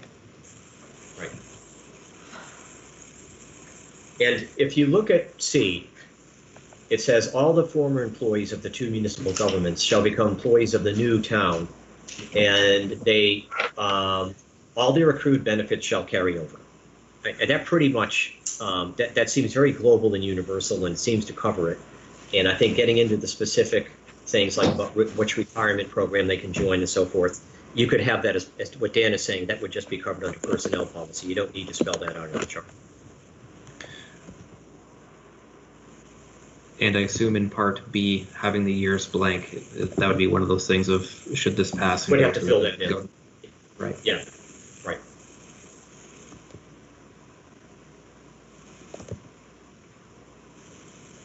Fine by me. Okay. We good to move on from personnel? Yep. So water and sewer districts, I just kept as is. I didn't, Andy had a comment in there, but I think Dennis Lutz explained this with quite a bit of detail. And I just, for now, it didn't seem to be a really crucial point to sort of hold the charter for, the question he's asking. So this was the water sewer district language that's in there, is the language that was crafted after several meetings with the GovOps committee and Dennis Lutz and Jim Jutras. And so that's what we came up with. And I'd recommend just leaving it as is. And if we really need to amend it, this is, again, something that could easily be amended at a future date. I mean, the water districts are going to be locked in place for years to come. And so you could amend this section at a later date to allow a different way of looking at things. I also think one of the reasons to keep it in place is when we talk about the sewer district. Right now, the village owns the wastewater treatment plants, but that's there's a government structure with a tri-town agreement where it's not only the village and not only the town of Essex, but then also the town of Williston. And so when we start getting into this, I wholeheartedly agree that this is one of those things that needs to be a well-studied, well-conceived process to make sure that what's done is equitable for everybody. And if I can add, so the village owns the treatment plant. It has two partners, the village, three partners total, the village, the town, and the town of Williston. You own the plant, but each district has their own expenses for how to get the sewage to the treatment plant. So the plant doesn't own the means by which it gets its flow. Those are done by its individual members. Each member has different costs related to its topography. So the town actually has to pump sewage in places uphill before it could get into a gravity-fed sewer. So it incurs costs to do that others don't. So there's just a lot of mechanisms that go into water and sewer services that would really need to be studied over a period of time. As to one of the things that Andy was looking at is how would you ever get to one rate? And, should you try to get to a unified rate? You would need a study to figure out all the mechanisms of how to do that over a period of years. Yeah. And why. It's beyond the scope of this. True. Right, just don't wanted you to be clear. It's not that you don't want to do it. You just can't do it by this ordinance. Yeah. By this charter. Yeah. Can I move on? Okay, move on. I think we're at finance and. I see you added a section there, or there's a red note in there keeping all existing due dates. What are you talking about, Andrew? In your version, George. Yes. But it looks like the red isn't Or it looks like that I'm red text is the I'm not exact same. following you, Andrew. Where are you at right now? Don't worry about it. 113? Don't worry about it. You can go on. It's all good. Okay. So that anyway, the language that's all there stays there. That's not changing. So finances, so terms extended. And again, I added a note for that first paragraph there. And I changed this a little bit. I put dates in there, just so that if people are looking at this charter, they will understand, try to get a sense of what this is trying to say. And basically what it's saying is that if we put this on the ballot in November and it was, approved by both sides of the community and sent to the legislature, well, we know that it's going to be approved. We assume it's going to be approved by the legislature. You wouldn't hold trustee and election and select board elections in the springtime. The board members whose terms were about to expire would their terms would continue. This is how I'm understanding it, and they would become the interim board. It wouldn't make sense to elect someone to an interim board because you'd be electing them to a municipal government that's pretty much being in the process of dissolving. But on the other hand, if we don't vote on this in November, and it wasn't going to go down to the legislature, and we were going to vote on it in March or April, and it wasn't going to get down to the legislature possibly until late spring, then you would have to have your select board and trustee elections as usual. So this is a bit confusing. I don't know if that the way I've explained it makes sense. But I'm saying the select board and trustee term set to expire in 2021 shall be extended without further action necessary until June 30, 2022. All other elected officials holding office at the time of legislative approval of the charter shall remain in their seats until new elections occur until they step down from office. Yep. So does that make sense? Just a date question, George. So then back in 102 on page 1, should we add a date? Should we add years to the first July 1 reference and add a year to the second July 30th reference if we're going to do it here? Yeah, we probably should. We could go back. I'll make a note to go back and do that. Or just, we just want to be consistent, because if we're. Yep. Okay. Gotcha. I understand what you're talking about, right? I like the idea of being as specific with dates as possible. The transition period is weird it's just my brain, but I like the idea of, and I think there were some SB comments on the transition period being very specific about dates. Okay. So anyway. Okay. So Raj, are you requesting that George go back through and put dates in? And add dates to the section about with the assumption that this would be taken up and passed by the legislature during the 2020-2021 sessions, this upcoming session, correct? Well, and that's the trouble, right? Because if they table it, the only other thing we have to do is we have to go back to paragraph 114 and then change that language to, you could say the select board and trustee terms to expire in the year of approval of by the legislature.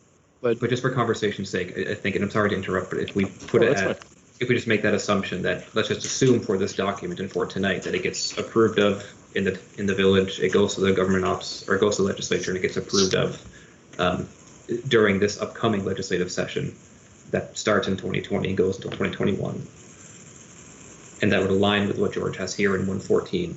So that then with that he could go back and put in the aligning dates. Yeah, and if GovOps takes longer, they can adjust the dates before they publish it, before they approve it. Right. Perfect. Right. That sounds normal, that's right. Ordinary to do, right? Yeah. They wouldn't just toss we're basically you're just trying to make the point that the terms are being extended.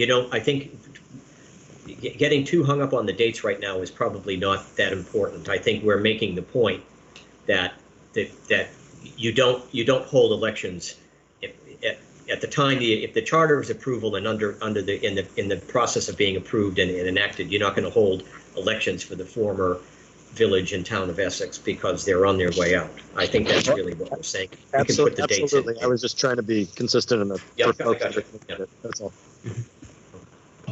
I will put.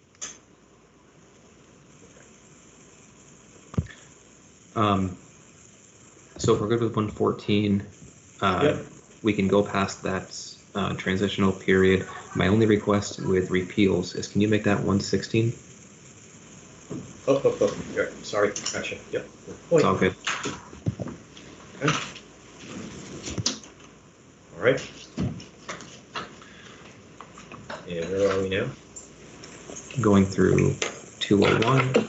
So at this point, if we change our frames of mind, we're no longer in the transition period. Transition is now over. This is now the town, the new town. This is the charter, right? Okay. And if I can make a point, if we look at, for example, paragraph D, this allows the town to create its own power grid, which it doesn't have now, and we have absolutely no intention of doing it. But my feeling is, and for a lot of this stuff, why bother? What difference does it make? Just leave it in there. It's not. We're not. It doesn't require the town to create a power station or start selling electrical power. It says if the town wants to, years from now, it could do it. So rather than getting into a lot of discussion about wordsmithing all this stuff, I'm just recommending just leave it as it is, because this was boilerplate stuff that we took as a combination from the town charter, the village charter, and from other charters that we thought would be appropriate to put in here. And I think if you read through it quickly, it doesn't really create any big problems. I believe that if there's nothing that has red text, we went through it already with the select board as well. Exactly. So I would agree, and we can just keep moving forward. Yep, that's my recommendation here. So I don't know where we go. Voting district. Where's our next? It looks like the next one, going past 205. 301 parting voting the wards. right, going to the voting wards. Right. That's not an issue.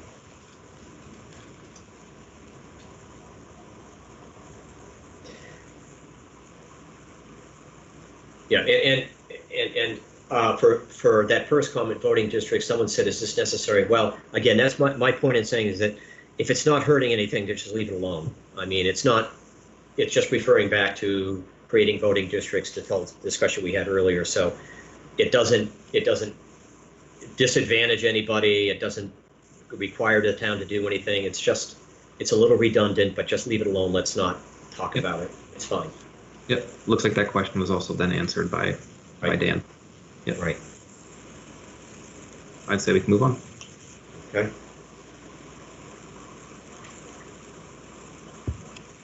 And on section B, under voting wards, I said more than once in 5 years. You had to pick 5 or 7, and I said 5.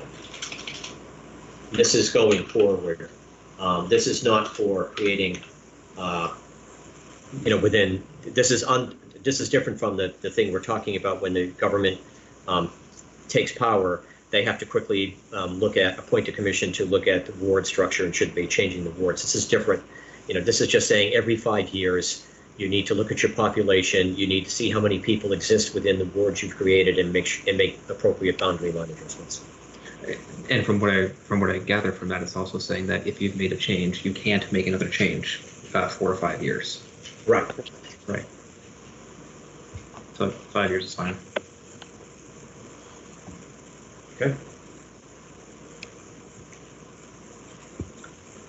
Powers and duties.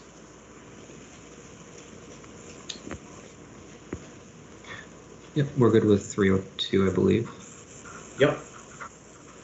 To 303, select board change. Did you get that to 7? Hey, Andrew. Yo. There was the email that I sent around. I didn't know where to place the item in this potential charter. It seemed to fit in 302. 302. Oh, which? I'm sorry, Raj. Bring that up. Yeah. Yeah, Evan, I don't know if you can change the document that you're sharing for a second. I know. Hang on. You know what? I might be able I to could do it. I've got it up. I could share it if you You've want. got it up. Why don't you take over, Raj, and let Evan keep his document in there. Raj, you have the power. I Yeah. have the con. No, Now you just gotta that's share not your what I need to screen. do. You've got to stop sharing a screen for a second, Evan. I was simply moving his cursor around.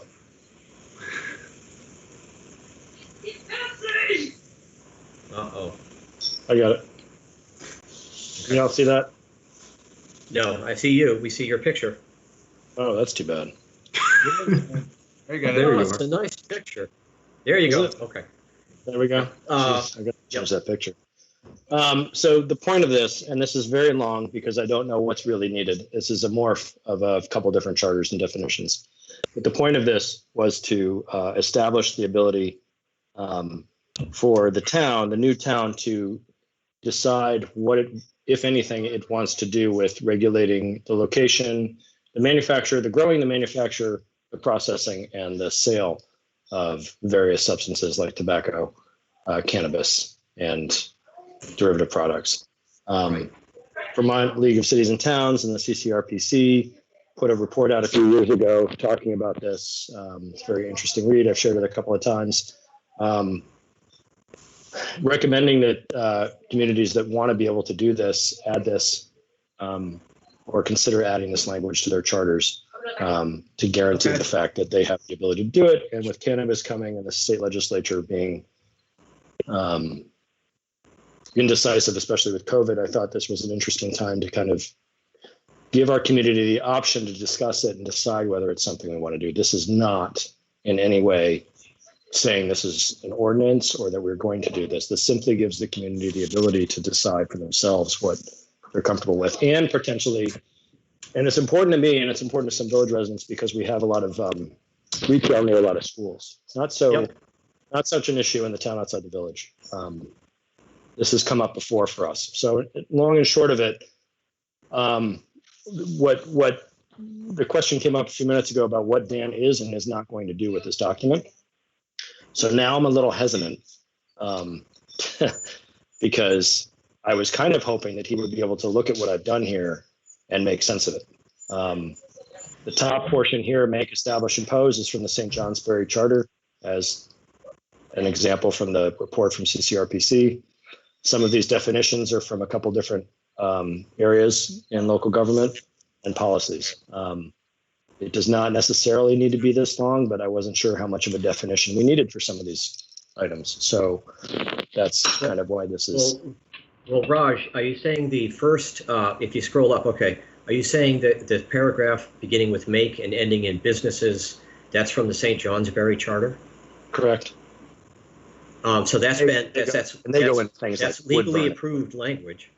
That top part is, yes. So the whole thing, make, establish, impose, alter, all the way, reading that all the way through to undertakings and businesses, that's already in an existing Vermont charter for the town of St. Johnsbury that's been approved by the Government Operations Committee and the legislature. So why don't you, I mean, one recommendation be just take that whole paragraph and put a period instead of a comma after businesses and put that in. Well, we have to define what they're going to regulate. So that's what the rest of these are. And it gets a little complex. I can try to simplify it and add it. It's coming late because I was really busy. I apologize. That's all right. But some of these things need definitions, and that's what you're seeing here. And I guess, Amber, I would ask you, how specific do we need to be? I mean, if you browse this quickly,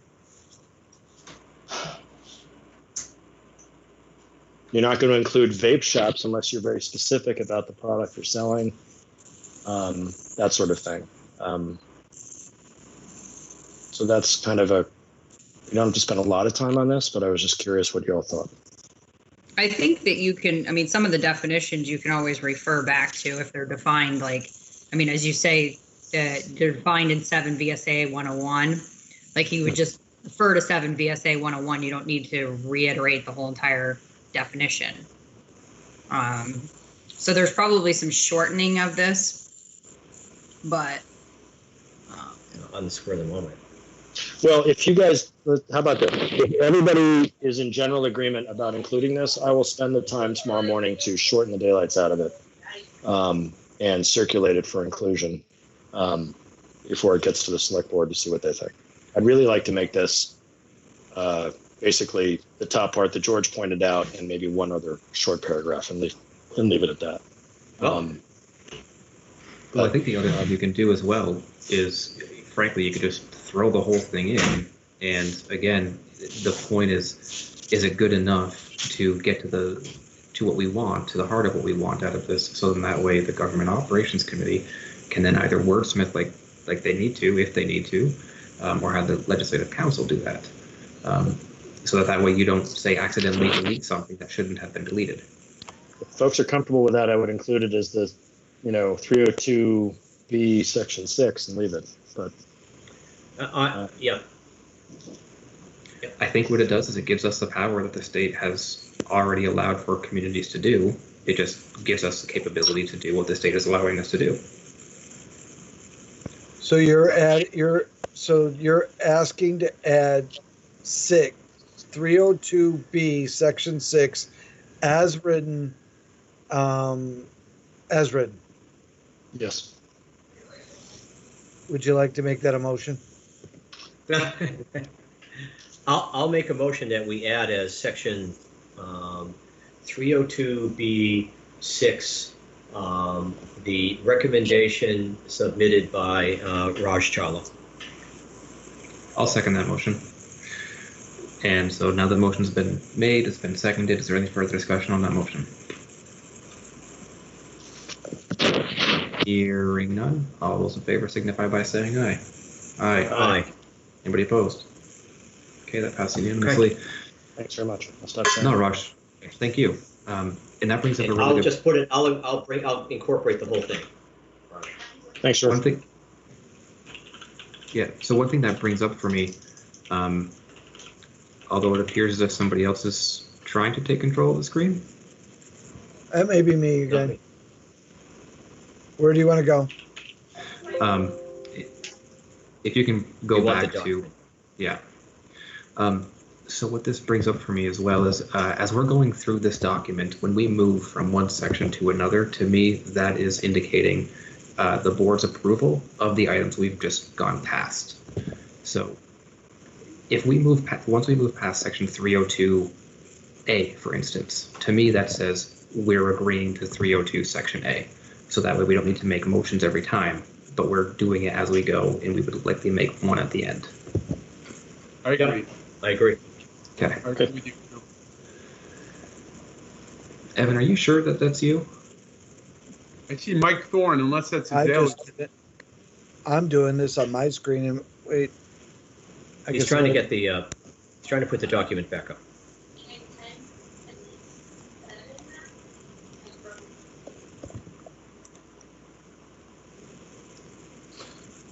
I just want to say that I'm seeing a lot of village names in this meeting tonight, and I'm really happy to see that. Normally, we see a lot of regulars. We're seeing a lot of new people and a lot of village names, and it's great. Thanks for joining us. I think I'm back in control. There we go. So that has concluded 302, which would bring us into 303. Okay. And George, I see you changed the first part to 7. Yeah. I don't know where you got. Okay, there you go. So let's see. Where are we? Yeah. 303A. 303A. So governing body and term of office, there shall be a town select board consisting of 7 members. The term of office of the town select person shall be 3 years and terms shall be staggered. Elected select person shall represent the town in the ward they live in. You know what just occurred to me? The at-large person, the select person. So I'll say the select person elected at large shall represent both wards. Is that good? Just shall represent the town. Well, they all represent the town. So if you read E, it says each person represents the town and the ward they live in. I guess you wouldn't say what they represent. You'd say they're elected by the vote of the entire town. Right? Not so much who they Well, just to represent. be consistent with the language that's in there, it's the town and both wards. Right? Everyone follow me? I do. I think what the concern from this one was rooted into people who feel that they're not representing the interests of the entire town. So I think that's where that's rooted in. Well, but Dan, you have your hand up. Yeah, I'm just saying that, you know, it's not so much who they represent, but there's that when you go to the 331, one individual on the board shall be elected by both wards or both the town outside the village, the former town within the village, or that portion of which was whatever. But that's not to say everyone, all board members are going to be representing the same body, the new community. right. Just one will be elected, one member, and I don't know how you clarify that. You can't wait. You won't know until the new charter is adopted, because terms are going to be established from that point, and you know, went the staggered point. You don't know which one's going to be the the one that's at large. Right. I thought it was. Go ahead, George. Sorry. I think this is just a general expression of how this is getting away from the transition and away from the specifics. This is, again, someone might even say this is redundant. I don't think it is, but this is just saying, it's just reiterating how you have a 7-member board, 3 from each ward, and then I'm saying I added the at-large elected select person shall represent the town and both wards. So it's saying who they represent. They represent the town and the ward that, and the language is a little confusing. I agree. I'm going to ask because it seems to me at one of the last couple of select board meetings that I watched, there was comment that their advice was that even if you are representing a ward as let's say you're a town outside the village representative, you're also expected to represent the entire community. I don't remember how that conversation went. So I'm wondering if that's even, like nobody's held to only represent, everybody, all 7 would represent the entire community. That's, I guess, what I'm trying to say. I guess it was Dan. So I'm not sure. George, are you just saying that that's just boilerplate that needs to be in there to kind of delineate? Well, I don't actually know where it came from, and I'd be totally happy with saying, making part subparagraph E say elected select person shall represent the town. Period. But it seems also kind of. That's also so obvious that I don't know why you would even say it, but I'm totally open to suggestions here. What's B? Hold on. You know, it's funny. I don't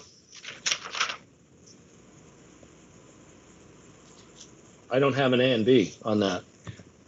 Oh, you don't? George. Okay. George, in your documents, you continued the numbering from up above, or the lettering from up above. So 303 in yours starts with C. 302. Oh, I see. 303. Yes. So you just need to change yours to restart that I did. numbering. I see what happened. What happened? Yeah, no, it just needs to be restarted with the sequence.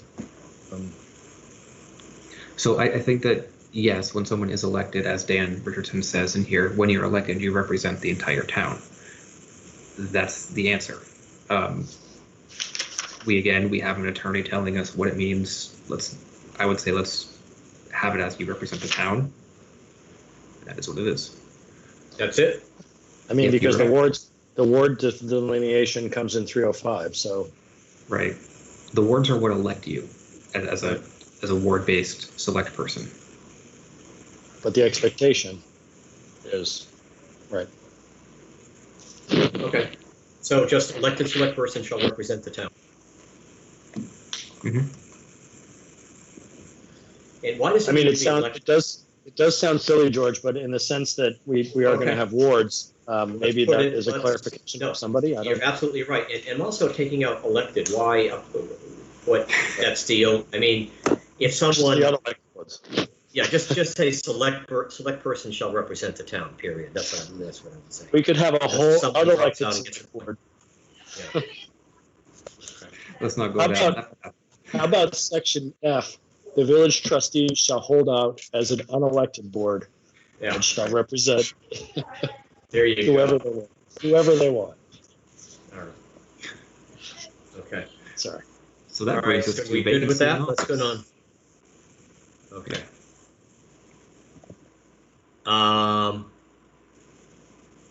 Here's what I wrote.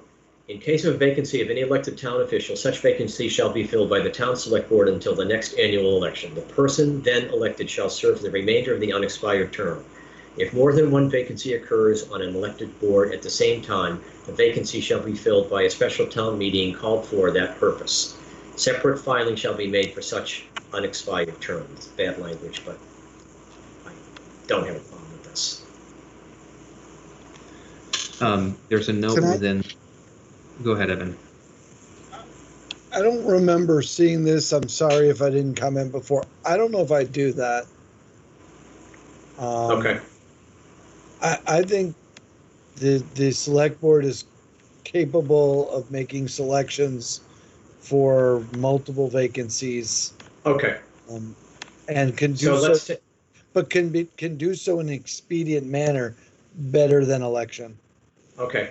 But So the let's way just, guys, let's, the way they do it now is you do it to the remainder of the term, right. and then at the next election, that seat is then voted on for the remainder of its term, so it stays in that in the cycle.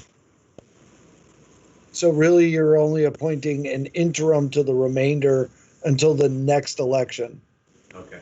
and then the So- board can decide if, like, somebody leaves in January, you can Yeah. leave a vacancy till the March election. Okay. So in the case of so we should just leave it in the case of a vacancy of any elected town, well, there's only one elected town of a select board member. We don't have any of this. So I'll just amend that to say select board.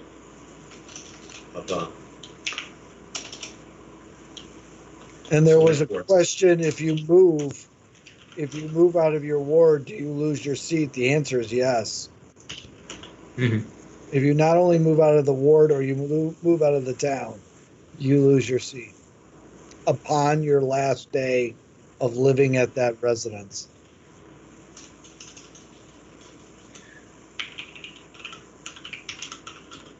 Yeah, I've got that later, Evan. Okay. Let me just get this. Let me get the language for this correct. So how about this, guys, gals? In case of a vacancy of a select board seats, such vacancy shall be filled by the town select board until the next annual election. The person appointed by the select board shall serve for the remainder of the unexpired term. Period. No, see, they only No? serve. They only serve until the next annual election. They can Okay. run for the seat to Serve fill until the out next annual election. So they have to do what Amber's done, which Yeah. is Okay. you get appointed, Good, got but it. then you get elected. But then if you're unfortunately in that seat where your term then ends the next year, you're gonna do Sorry. 3 straight Yeah. elections. Yeah, so you could Yep. do it one. So you could do it one of two ways, or you can appoint them for the remainder of the term. Yep. But the way you've always done it is the first way, not the second way. I think the least amount of change we put in this from the norm, the easier Yeah. it will be, and the easier it'll be to understand. Agreed.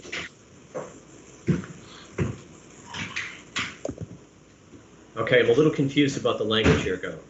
It seems like I'm kind of repeating myself. In case of a vacancy of a select board seat, such vacancy shall be filled by the town select board until the next annual election. I The would person end it right there, okay? Got it? Good? End it right there? Sounds good. Okay. I good. believe so, yeah. Okay. Good. So we can move on to the next one. And here's where I made a lot of changes because we had some stuff in there about how to deal with a tie vote, and if you had an even numbered board, and we're not going to do an even numbered board, so I simplified some of the language that's in these sections. So let me see. Yeah. So the first one, I omitted all that stuff about in the event of a tie vote. Yep. That's all gone. So we can move to paragraph B. And it's the same, I didn't change anything there. And then I added, someone had asked what happens if someone moves to a different ward. And so I added a new paragraph D, which reads, elected select persons who move from their ward prior to the expiration of their terms shall surrender their seats. Period. So if you live in one part of the town and you move to another, you don't keep your seat. You lose your seat. It's basically like resigning. Gotcha? Right? Good? Sounds good. So I think we're done with that section. Now we're on to compensation. And Raj, I know that you had some questions about this, but I didn't touch it.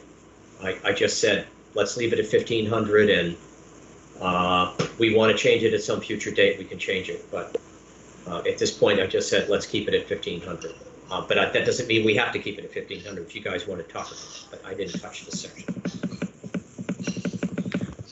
I think this has been hashed out, and the majority was for leaving it for 1,500. So let's just get this done. Move on. Okay. Okay. Sounds good. The only thing I changed in 307 prohibitions and conflicts of interest, I made a slight change. It said the manager his, and I made gender neutral language. Whom the manager or any of the manager's subordinates are. Hang on a second. I'll read the whole thing. Neither the legislative body nor any of its members shall in any manner dictate the appointment or removal of any municipal administrative officers or employees whom the manager or any of, it should be of the manager's subordinates, are empowered to appoint. But the legislative body may express its views and freely discuss with the manager anything pertaining to appointment and removal of such officers and employees. That was part B, correct? That's it. Evan, can you scroll down a little bit?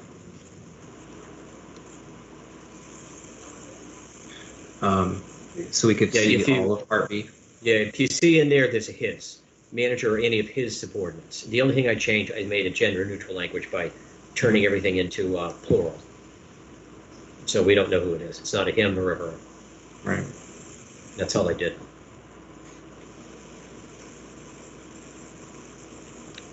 Yep. And appointments and removals. I didn't touch this. No. Okay, so I don't know where we're next. It looks like again part B. It's a neutral statement. Right, exactly. And I don't know where our next. Doesn't look like you changed anything with interference. I did not. I think you can keep going down, Evan. Keep going down. So 309 special meetings. Special meetings. Okay. It looks like, George, you changed it to say special town meetings. Yes, exactly. That was, I think, the recommendation.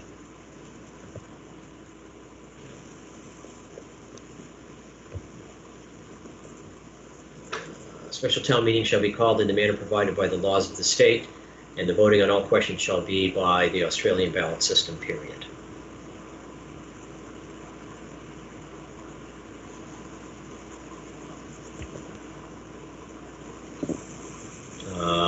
Didn't touch. I got rid of that whole business in B about the chair of the planning commission because we don't need it. Okay?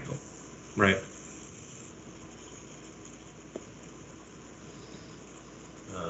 So we're down to appointments.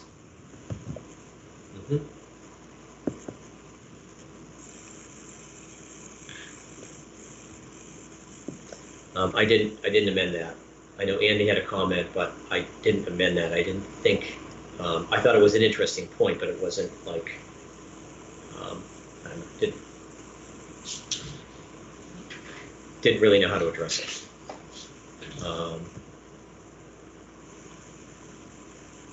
Well, Andy's concern was about not wanting to lose the power to appoint people, and it states the select board shall have the power to appoint members of all boards, commissions, committees, or similar bodies, unless Right. it says somewhere else otherwise. So I tells me don't that the know. select board has power. Yeah, I didn't know quite what he wants, but on the other hand, I said, going back to our original condition, we said, if we don't like something about this, this can always be amended later. But for now, I think this is pretty broad enough. Yeah. And maintains things the way they are. Yep. So additional, and again, I agree it is redundant, but again, I'm not going to touch it because it doesn't really, there's no harm in leaving it in here. It's just redundant.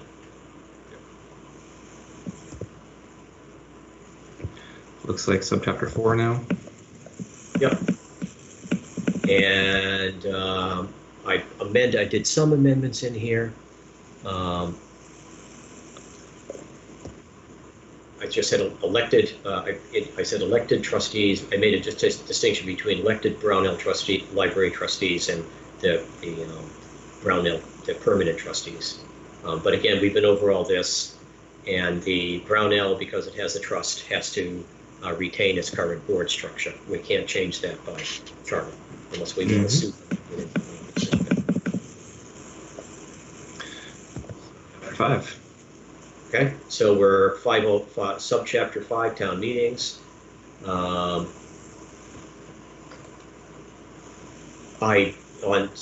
didn't touch anything except subparagraph C. I used Dan Richardson's recommended language. Mm-hmm. And I know I had said an earlier comment about codifying mail-in voting. It's something that's only given to us right now through the emergency order anyway, Right. So it doesn't make sense to try and bring that up. Right. Okay.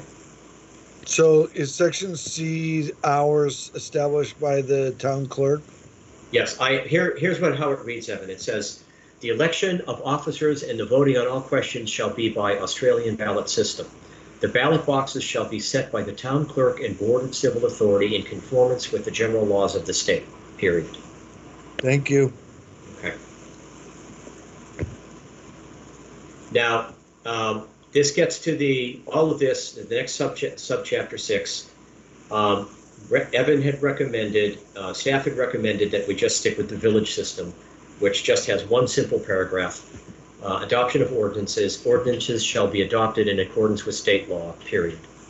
And then all of these other paragraphs, A, B, introduction, first and second readings, A, C, D, effective date, etc., we take all that out. Maybe I'm wrong, but I think that's what is called for here. I think so. My only comment on that is, yep. This is of course the village way.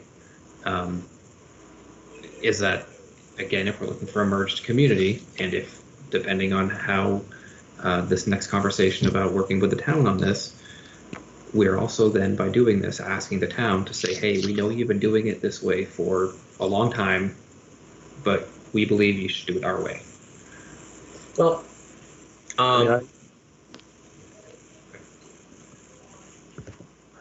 I think about the gun ordinance conversation that just happening the way we're describing, or having to happen the way we're describing, and sort of falling apart. Although this looks rather lengthy. It's incredibly lengthy, and the state deals with it quite well. But I also note that, I guess it wasn't Evan. Evan, it was you or Greg Duggan. It's GD is Greg Duggan, I'm assuming, and DR is Dan Richardson, and they both. I was in that conversation. Yeah, and always do more than what is prescribed but you cannot do less.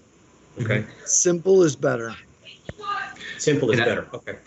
And I don't disagree with any of that. I just want us to remind ourselves that where we're at isn't necessarily logic based. This is also emotional based.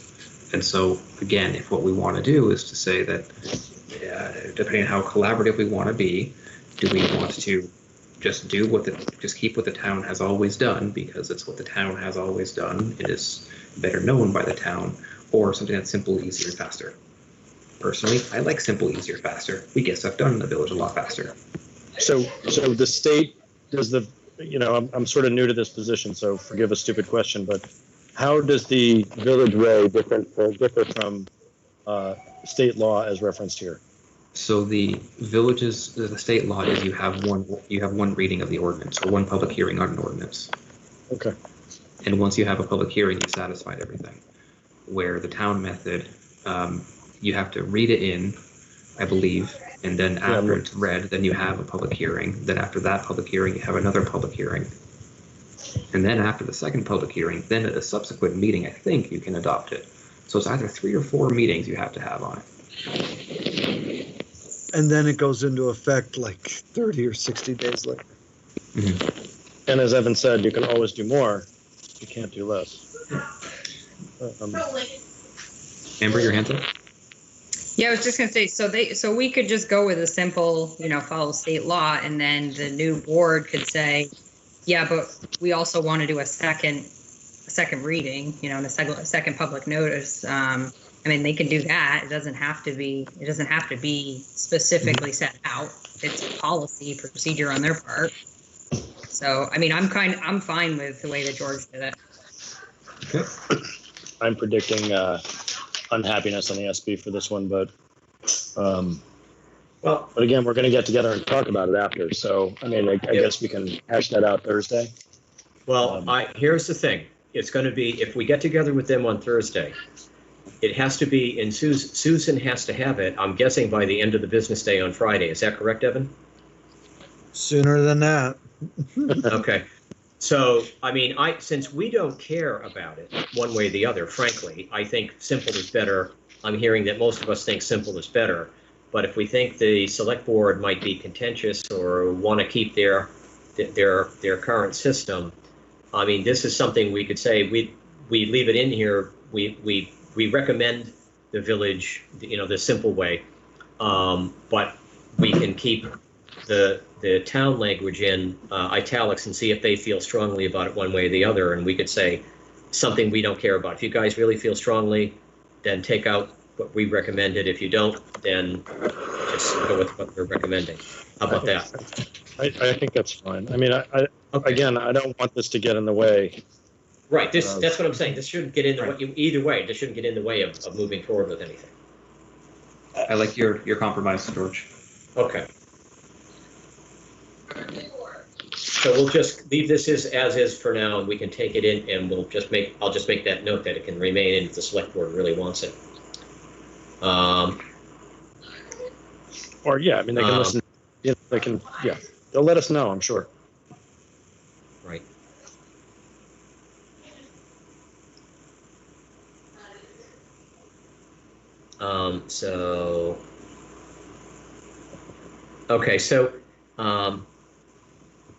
Public nuisances, I don't know. So this is one where Dan points to state statute that says that a community or municipality can define what a public nuisance is, and then we can deal with it. That's how in the village we talk about a sound ordinance. It's how we use it for other things besides just sound. That's the only one coming to mind. Where if you don't define what a public nuisance is, then you can't then you then can't have an ordinance to deal with those issues. Okay, so I took it out as Dan recommended.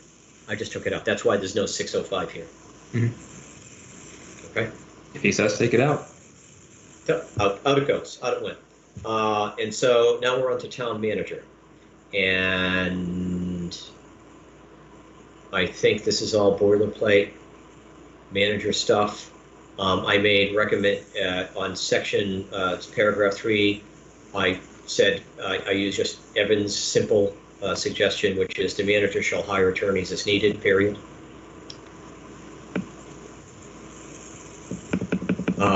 Section 4, I amended it a little bit so that I said the manager or a staff member designated by the manager shall attend all select board meetings and shall have the right to take part in discussion and make recommendations but may not vote, instead of getting into the slightly more complex language that they had there. Yep.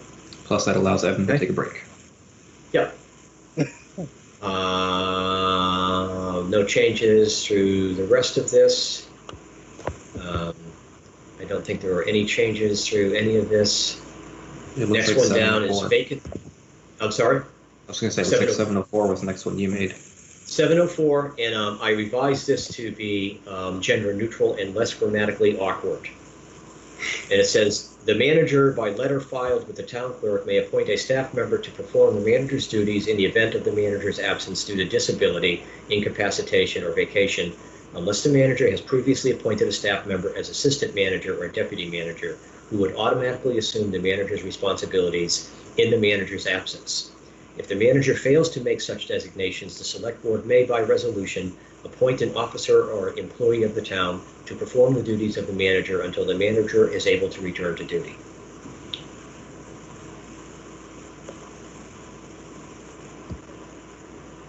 I think that that makes sense and is in line with the spirit of what this originally said. Right.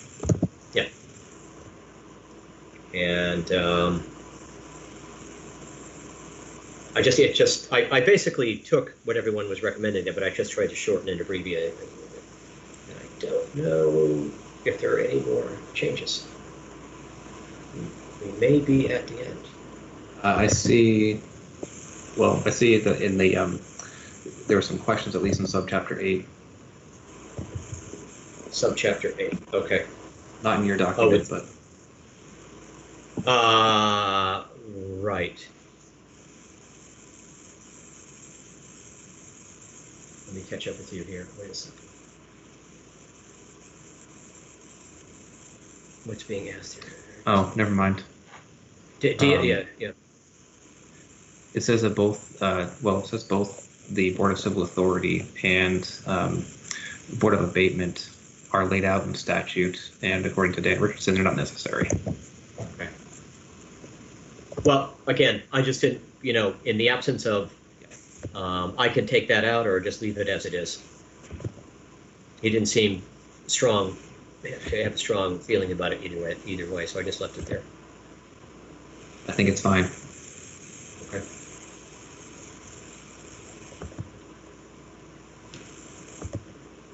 Again, same stuff. Go ahead, sorry. I was going to say there was a note in our side of the Planning Commission about the Village Center.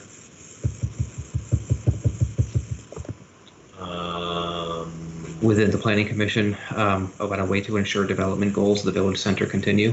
Do you feel that that's well established in one of the earlier transition sections? I do. Okay. Yeah, I do. That's why, I included that. It was a good note to make sure to ask the question.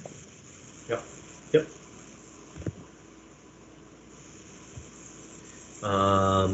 Same with the DRB, and now we're down to library trustees.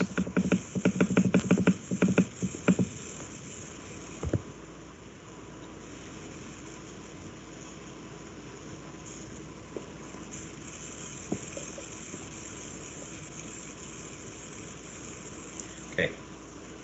I basically kept this as it is in that I didn't touch it. If it's redundant and repeating what's in a previous section, I don't see the problem with that. Yep. It can always be amended or taken out later. Totally fine. We want to go to subchapter 9? Yep.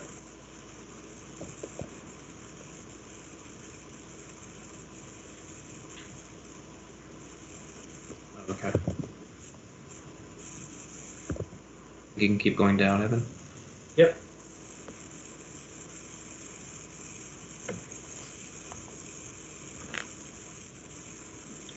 And I think the next notes are at 1002, annual municipal budget. So one thing I do want to know, I believe that it was subsection 8 when we stopped at our last joint meeting with the select board. I think that that's all that we had the time to get through. Okay.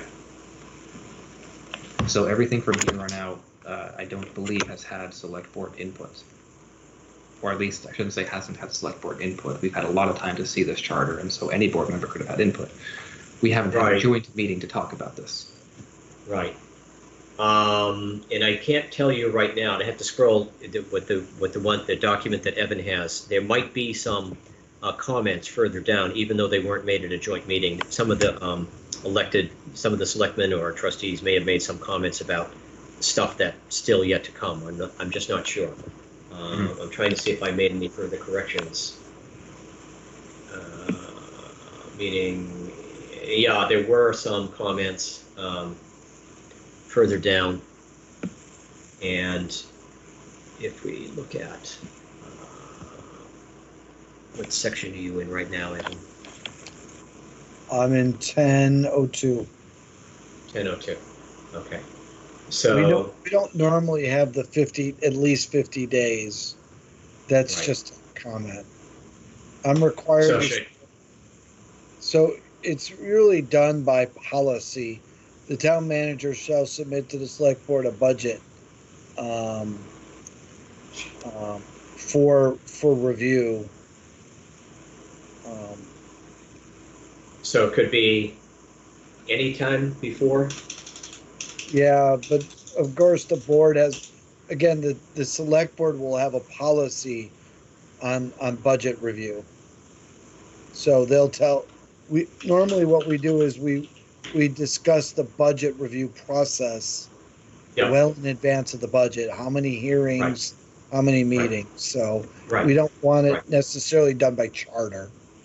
Right. Okay. So So I'll just say, with support from the finance department, the town manager shall submit to the select board a budget for review before annual meeting or at such previous time as may be directed by the select board. Yep. Okay. And then the rest of this is I didn't touch.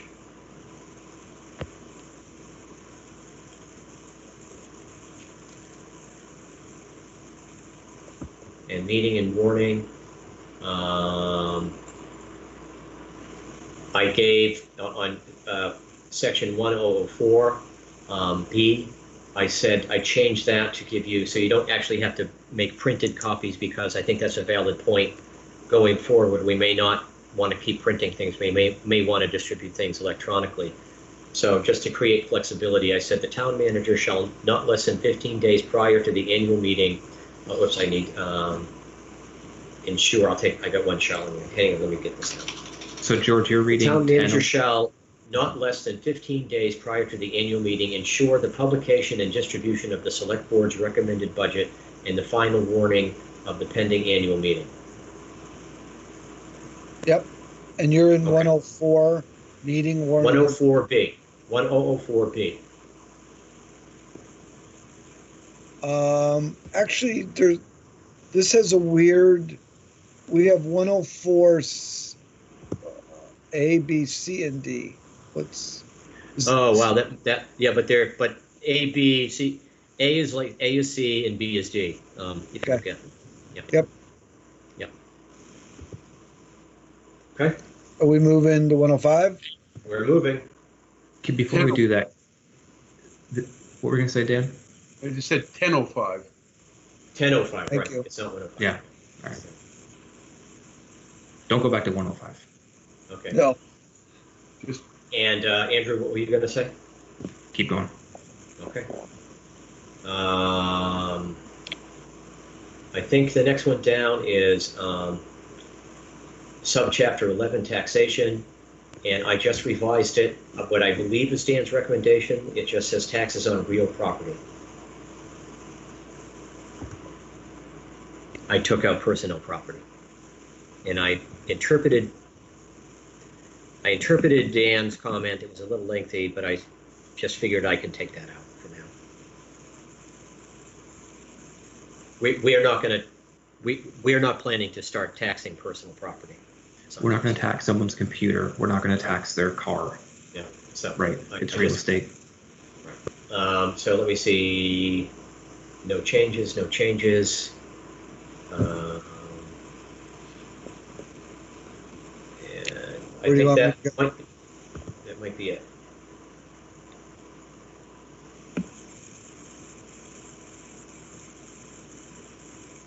Do you need, are we going to 12 or are we done?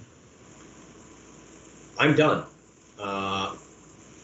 Where Andy said, is it redundant? Again, yeah, but it doesn't hurt. It doesn't do any damage. It doesn't disadvantage anybody. It doesn't compel, as far as I can tell, the town to do anything. It's just maybe a little redundant. I don't know. Put that word in there. So, trustees, before we continue on, because there are other comments down below from the trustees and also from the select board, before we keep going down on this, is there anything else up above you want to go back to, or are we done at that and we're only moving forward? I'm good with moving forward. Full speed ahead. Yeah, I'm good with going forward. Yes. Sweet. Let's keep going. All right. So in additional comments, I wanted a recall example. I'll let that go for now. That Okay. in a merged community, we can pick that up later. Yep. We've had that comment about not doing a local option tax within a merged charter.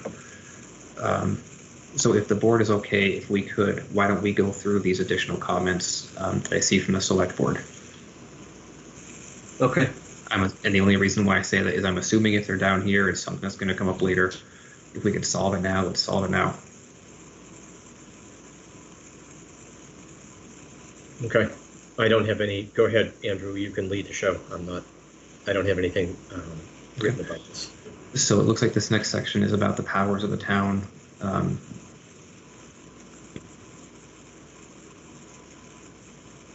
Which essentially says that the town has the powers that the state gives to it, which is true. Philosophically, legally, that's already, and I think we can go on from that.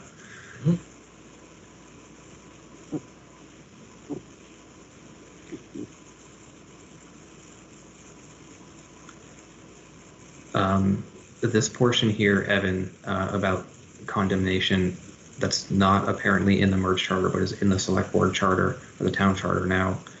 Has that been at all used for the tax sale? Not that I'm aware of. But do you want me to fly up to 103.3 and see what's there? We may want to keep this. I think it makes sense. I don't even think you need to fly. I don't think you need to go up. Personally, I think that makes sense. I think we should keep this. I think it got dropped. It may have been because it's not in. Based on what Anne was doing, I don't think it was in other charters. Okay. Trustees, you good with putting that section Sure. of condemnation in? Yep. 103B. I am. Yeah. And where would that go? Like it's standard boilerplate state stuff. It looks like it might go in 203B.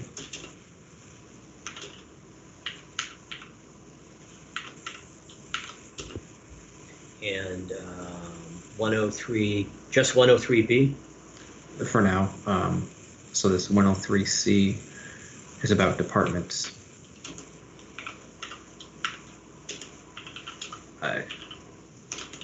Okay, good. I don't think that needs I to will be in add there. that. Okay. So it seems like 103C is about the select board being able to create departments. Personally, I think that really seems a bit like interference. Yeah. That's the manager's job. Right. I'm good with moving on from 103C. Yep.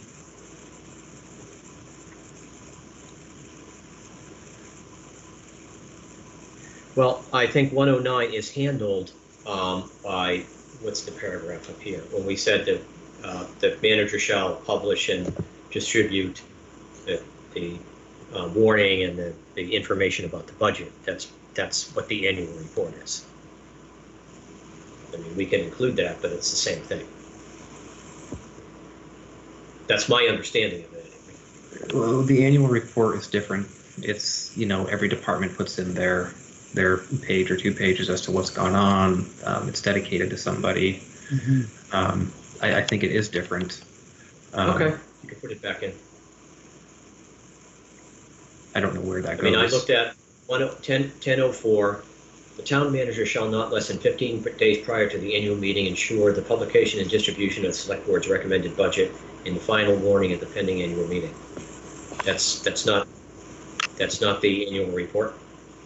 No, that's just the budget, which is granted a big section of the annual report, but no Okay, annual all right, report. that's fine. Yeah. Okay, put the annual report in, sure.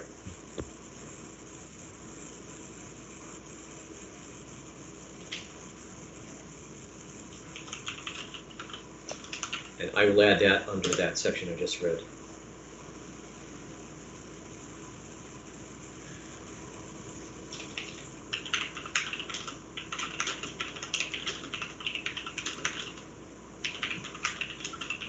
This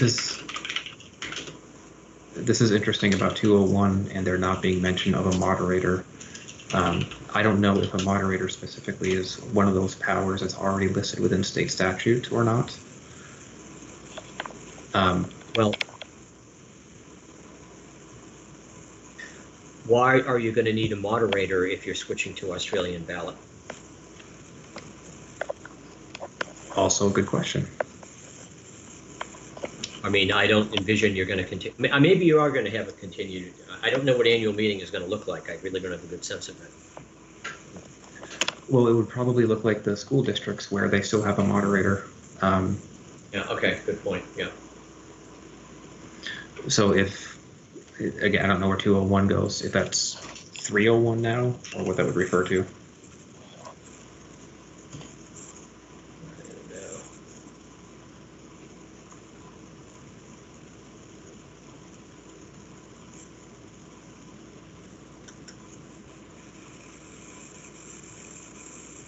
Okay, I'll just add.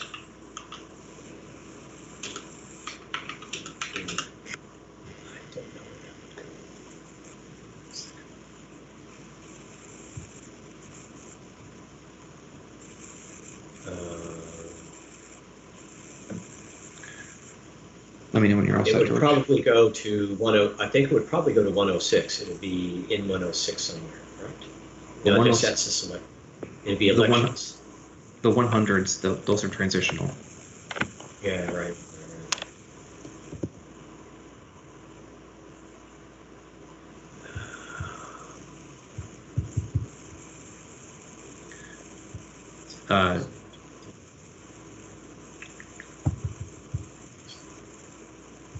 Maybe after special powers 203, where talks about what the municipality can do, or within 205 about the form of government. I think that's one of those things where if you just put it in somewhere, like yeah, I'll find council it. may. I think maybe 305, election of governing body officers. I think that's what you're going to put in. Because it talks about annual meeting and how they're elected at annual meetings. So I think that's where I want to go, Andrew. Yep, I'm good with that. It's fine by me.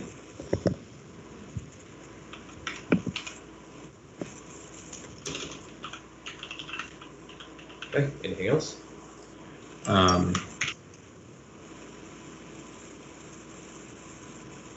It looks like we had already tackled this 2 vacancy thing. Yep. Yeah, that seems fair. Did we have anything about, so when I talked about the organization, do we need to define incapacity? I wouldn't. Okay. Yeah. I mean, frankly, if you haven't been there for half the meetings, I'm pretty sure the community's going to know about it.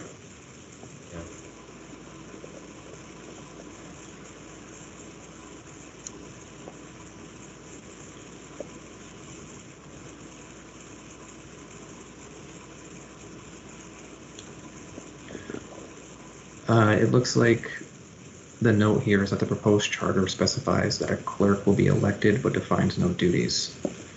Yeah, well, we don't define the duties of the, really, you know, we kind of define the duties of the chair and the vice chair, but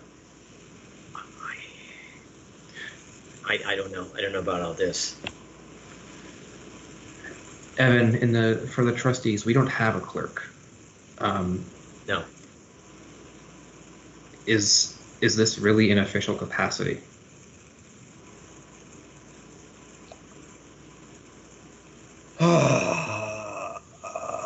I think you don't have a clerk because the town has a clerk.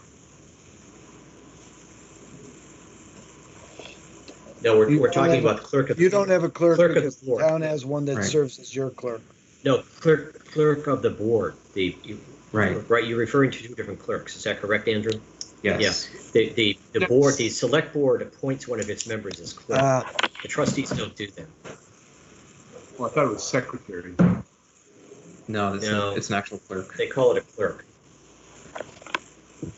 And I don't really know what I mean, I know what the clerk does, but you've got a minutes taker and you've got an actual real town clerk. I'm not really sure why the select needs to appoint a clerk, but I would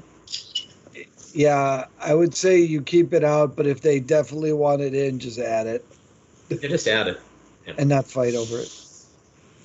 George, do you want to do that? The same thing with the ordinance one? Right. I mean, I'll do that. I will make a note of that. But I think we have it in here that the select board elects a clerk. I'm trying to find it. Evan, I accidentally requested control. Don't give me it. Oh, I'm getting some comments from Diane. I'm sorry, I'm doing a terrible job reading comments.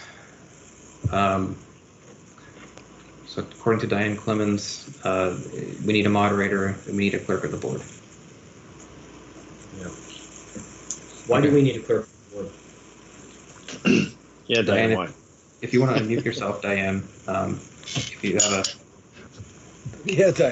a good succinct. These are some standard positions that all municipal boards have.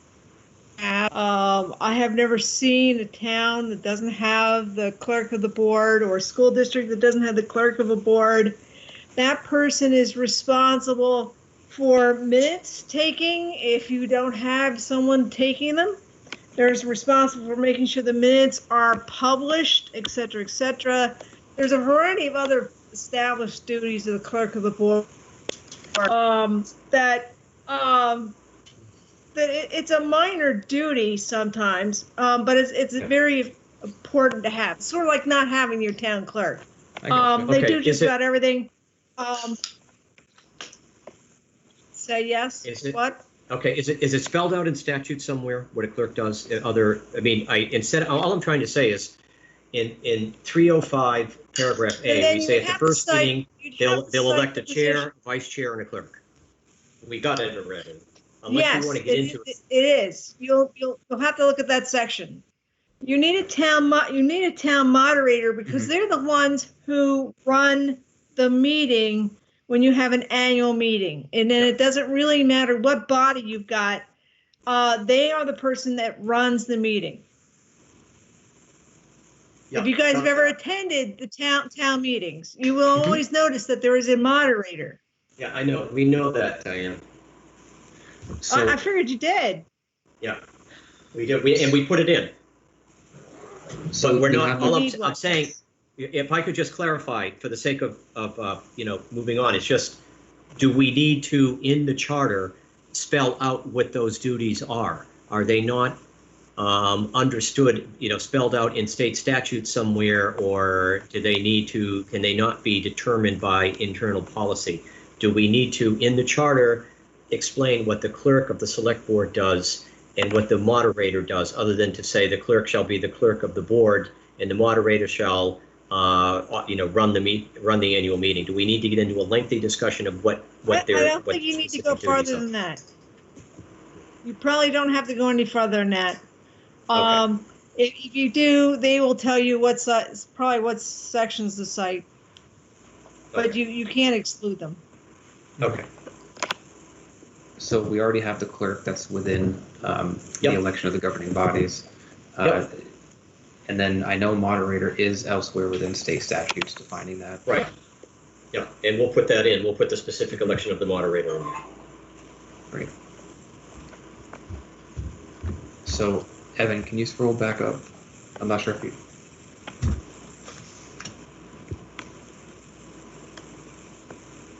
Is there nothing else further above from, or was that the end of the town clerk portion, or the select board clerk? There we go. This is about the budget. And the question about giving up power for budget adjustment. So Evan, if you can try and get 303 to be as much on the page as you can.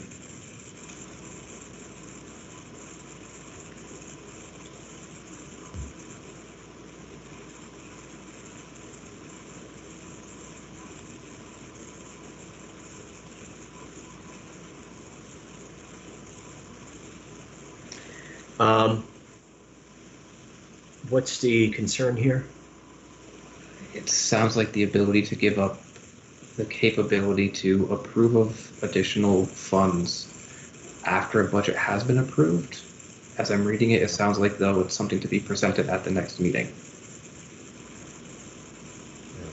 at the next annual meeting. Can you scroll down a little bit more, Evan?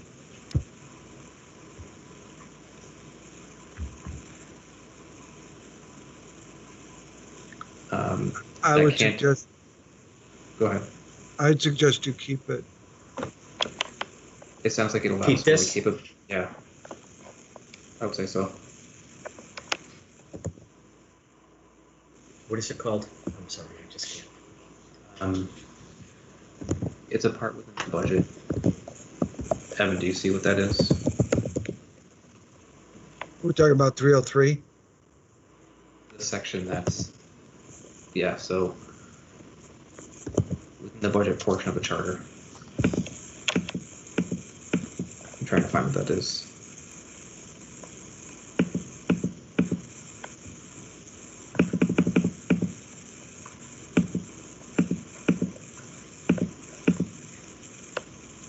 Possibly in subchapter 10 with the budget process.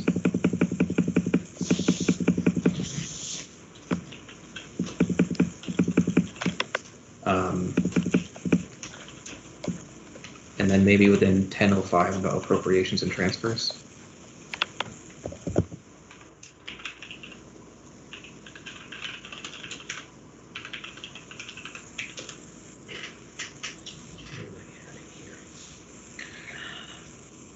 So George, if you have that, the PDF document.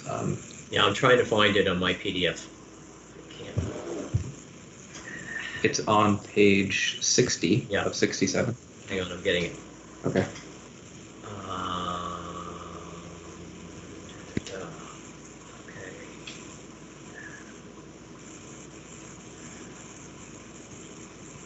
Sections 304, 305. So it's right above that.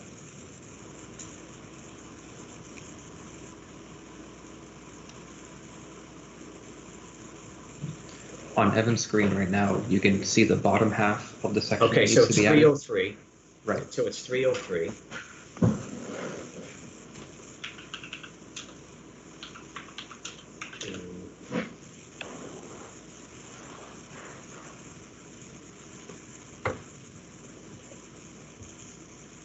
And we would add that to the annual meeting process, most likely.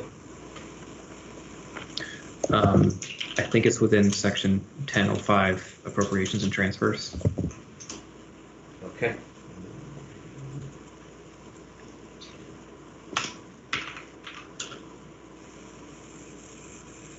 Okay, got it. Good. Okay. The next portion is about residents being, when a new ordinance is passed by the board, if there's an outreach by the community to say, hey, no, that's the wrong decision. It's a way to undo that.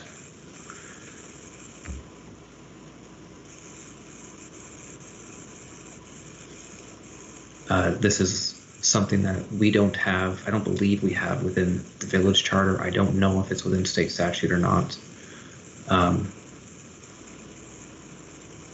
I don't know if we want to have this be one of those select board. If you want it, feel free. Yeah. I think that makes sense. I think I can clearly say that if a board were to pass an ordinance and this weren't in there, then there wouldn't be a repercussion. What do you mean? If without this language, there wouldn't be a way for residents to overturn a board's decision about passing an ordinance, as it would be left to the board to define whether to do it or not. And this defines that process. Okay. So I'll put it in under the section deals with ordinance adoption. Yeah. Yep. What else? Evan, you keep going.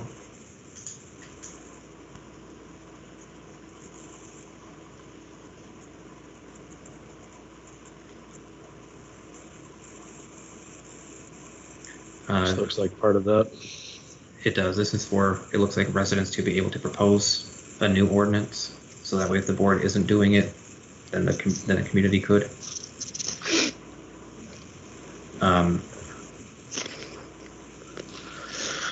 Okay, I got that in. I got 304 and 305 are going to be included. Okay. Okay, great. So I'm on to 503.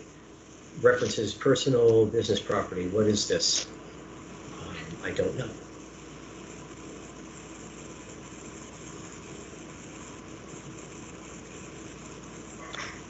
Is this the equipment tax? Yeah, that's what it looks Yeah. like. Yeah. We don't do that Okay, anymore, that's right? out. That should just be dropped. Mm-hmm. Yeah. That's not valid anymore. Nope. So 602.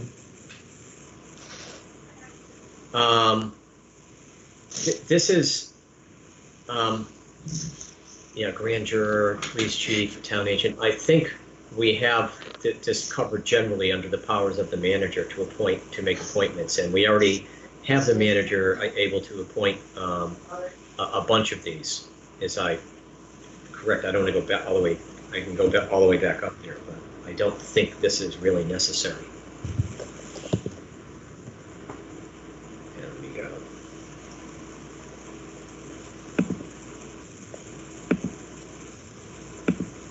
I'm just taking a quick look back through.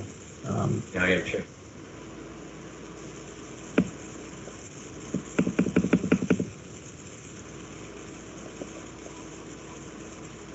I mean, we say the manager can appoint employees. Right. Yeah, get more And- power than that.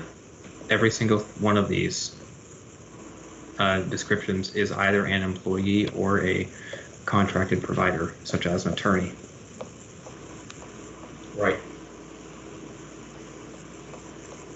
I don't know what a fence viewer is. It's a holdover from a long, long time ago. It's what you were doing the other day, Evan. I saw you just kind of leaning up against a fence, staring off into space, shaking your head, contemplating this meeting. Just, oh wait, sorry. I think we can, I'll say, let's just go without it. Yes. I'm trying to find out. Look at the powers of the manager. I just don't have the entire thing memorized right now. So, what town manager?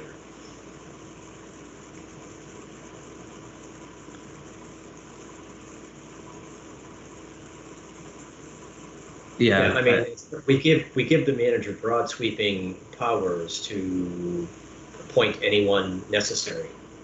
So I don't see the need to spell it out. We can, again, you know, going back to the whole concept of is this something that should prevent the charter from being put on a ballot? Is this something that could be corrected later? Right. I mean, yeah, I'm good. So 901, this one's about non-discrimination. I agree with the statement. okay. But given where we are, let's put it in. Where would we put it? Question? Would it be within like the manager section? Relating to like, yeah. Okay. Yep. Yep, good, got it. Okay. And then this looks like conversation pieces. If you want to go down a little bit so we can see. We talked about sidewalk, we talked about taxation, capital district.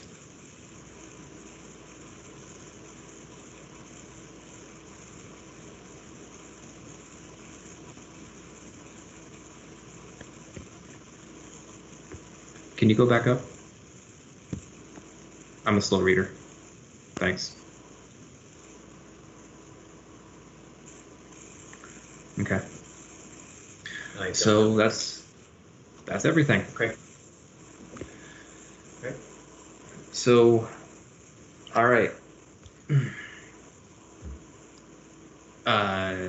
We have finished. Trustees, is there any other section you wanted to get back to? Is there anything else we've missed? Are we ready to, do you want to turn this over for public comment in case anybody wanted to say anything we haven't thought of?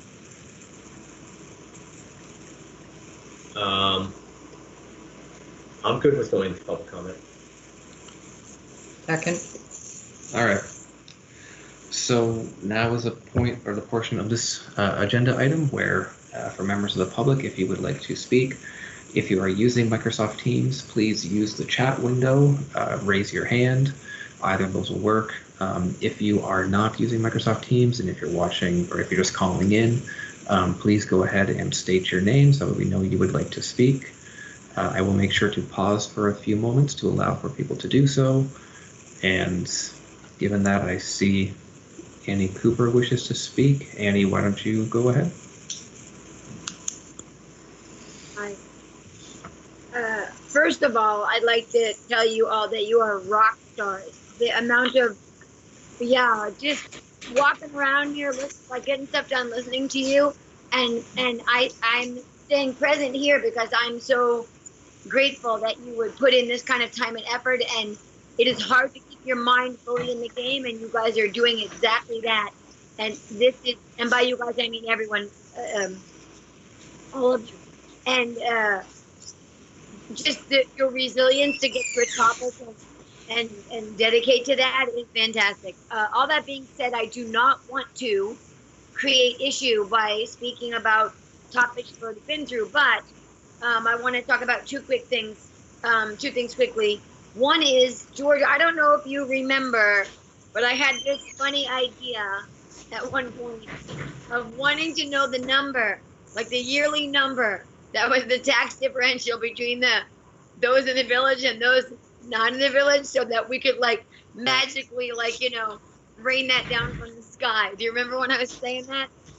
Yes, right, I know. And there's not really a number, right? That's not really the way that one can look at this. No, it'd be pretty hard to do that. I mean, so So even were there to be like a local, even if there were other ways, there's no clear path to allocating how that would make that even. So that's a crazy dream idea. It's not a crazy dream, Annie, but what you're basically saying is, what could we do so that in the event of a merger, if I understand what you're saying, there would be no big impact at all for people outside the village. Is that right? Yes, that's my actual goal. Yeah, I don't know how you could do that. I just don't know. Okay. Yeah. Right. Good enough. It's a dream. A dream cannot be. It's a good dream. I wish we that, could do but it, we're not going to get that done before tomorrow. Yeah. So before Thursday.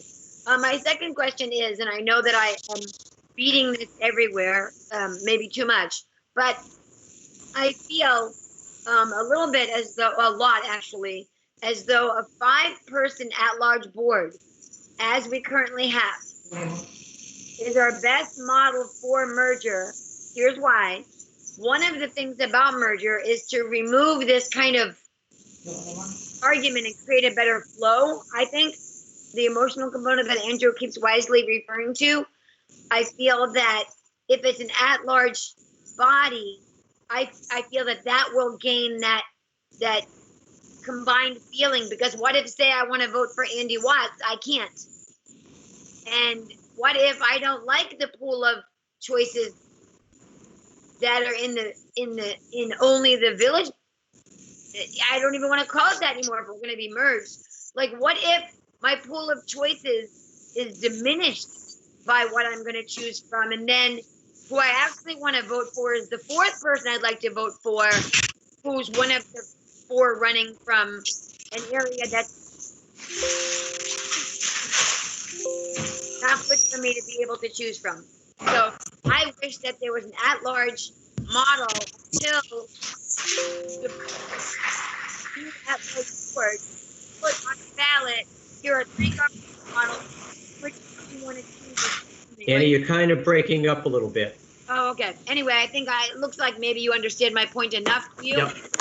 Yep. Thank you. Thank you all for your work. You're amazing. Oh, thank you. Thank you, Annie. Is there anyone else from the public who wished to speak?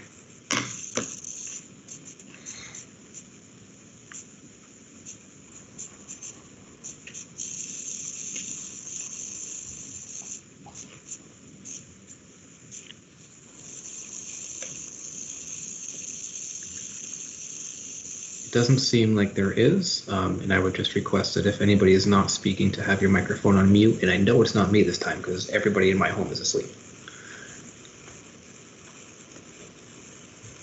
So Evan, was there something that you were going to say before we went back to public comment?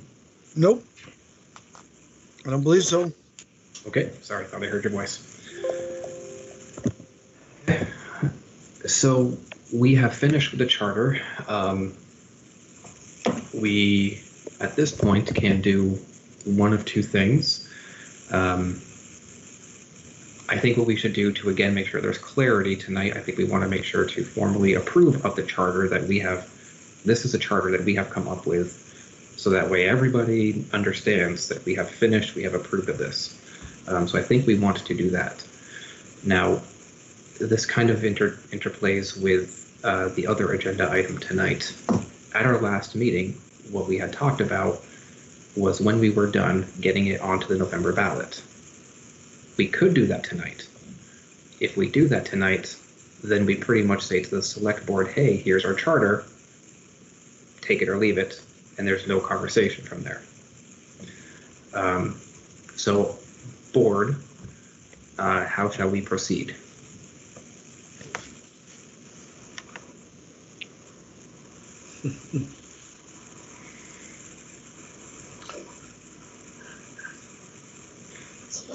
And I'll go ahead and say, I think first, I'll start it off.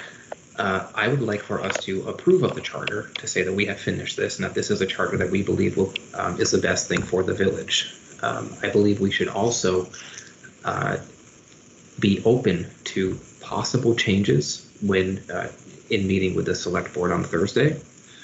So I'm saying I'm open to that, so that way we have a chance at having this be being voted upon this November, so that way from the village's standpoint we can get the absolute best turnout possible, so we can understand whether or not this is what the community actually wants, instead of any other option. Well, Andrew, let me ask you, how would that work? Because if we're going to meet with the select board, we have to warn another special meeting of the trustees. That's the only way. I mean, we could show up at the select board meeting as audience members, but then we can't do anything formal. So we would have to warn another special meeting for Thursday, so that we can formally meet as a board, go over all this with the select board again, and then we would have to decide, make the decision then and there. I don't, I'm going to guess it's very likely that the select board will probably not want to move forward with this. I mean, I'd say, let's say 50, it's a coin toss, but let's say there's a high likelihood that the select board would decide, yeah, there are just too many changes and they're just not comfortable moving forward with it. They want to do many other things.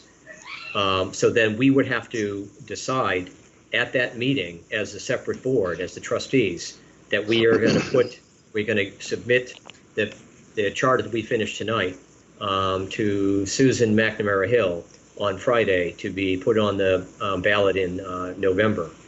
Did you follow my reasoning? I do. One of your questions was about the meeting on Thursday. Evan, did that get warned for the trustees? That's a great question. Let me check. I was We only actually need starting- 24 hours. We only need 24 hours, so it's okay. It's time to do it. Right. And George, you've hit all the points.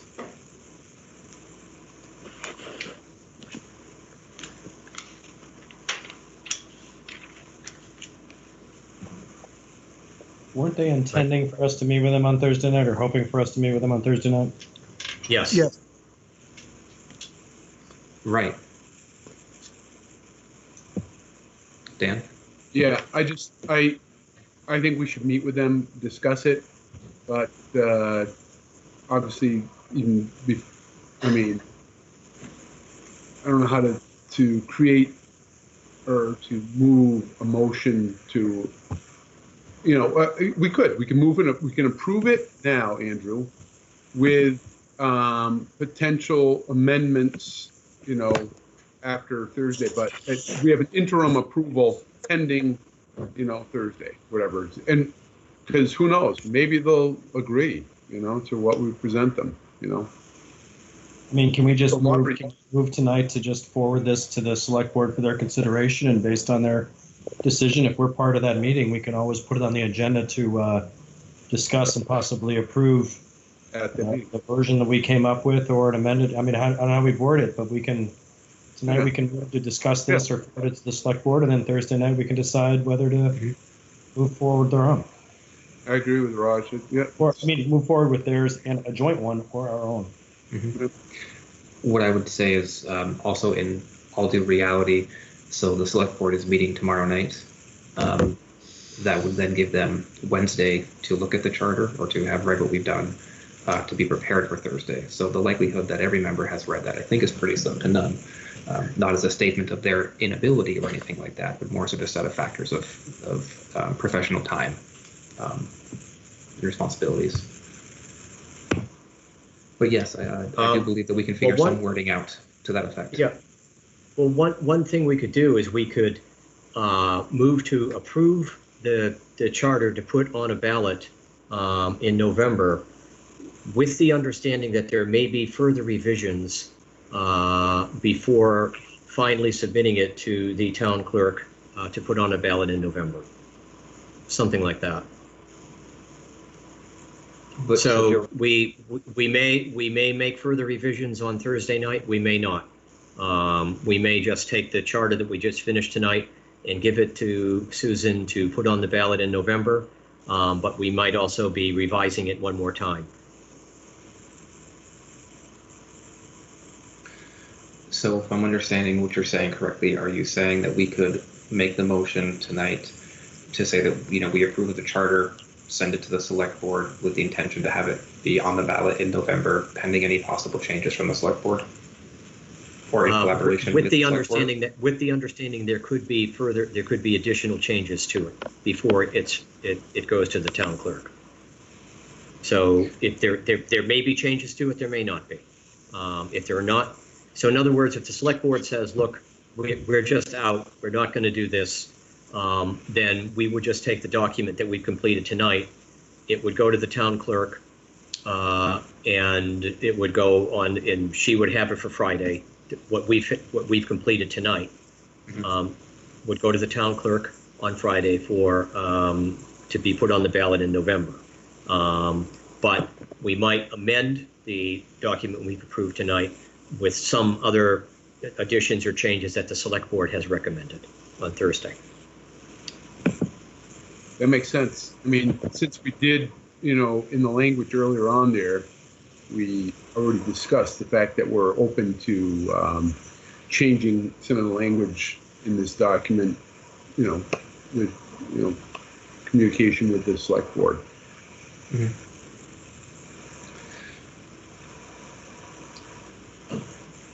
Okay, any other thoughts on this before we conclude that?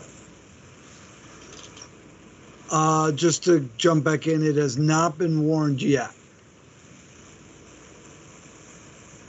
Okay. So for purposes of tonight, it sounds like there's a desire to have a motion to approve of the charter. So if we deal with this one at a time, let's deal with the charter first, deal with Thursday after. So I guess for tonight, should we just approve of the charter? And then we can deal with the language about the warning for Thursday, so that way, if we need to, we can have it on the ballot in November at that point, regardless of whether it's in collaboration with the select board or on our own. Okay, that sounds good. Can I ask a question? Yes, Raj. Does what you're proposing mean that we can't change it if we decide that we agree with it, if they take it up, which is still a big if, and we're fine with the changes, does doing what you're proposing keep us from making those changes before putting them in? In other words, if we approve of it tonight, is that it for us? I don't believe so, but Evan? Mr. Chair, I would say that I got to think about this for a quick second. I think you have consensus from your board members that this is the document that you're presenting to the select board on the 20th. Yeah. You are open to negotiations and discussions on on any area. You obviously know there's going to have to be a discussion on representation. So I would say that you're asking your board, is this for consensus that this is the document you want to present to the select board at a joint meeting on the 20th to put it on the ballot for November? Yeah, I agree with you, Evan. I think that if we have that Okay, motion, that's better. Yep. Okay. That might confuse things. So if the board is okay with it, we don't need the motion for the charter, and we can just move off from this and get to a motion for the subsequent agenda item about the meeting Thursday with the select board.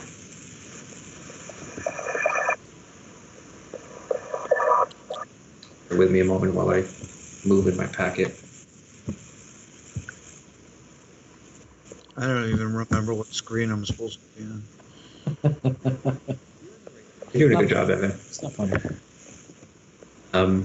Am I in So you're in the correct screen. What you want to do is if you just press the home button, or possibly control home. control home? What is control home? Where's the home? Or just go Control home. or just go all the way to the top.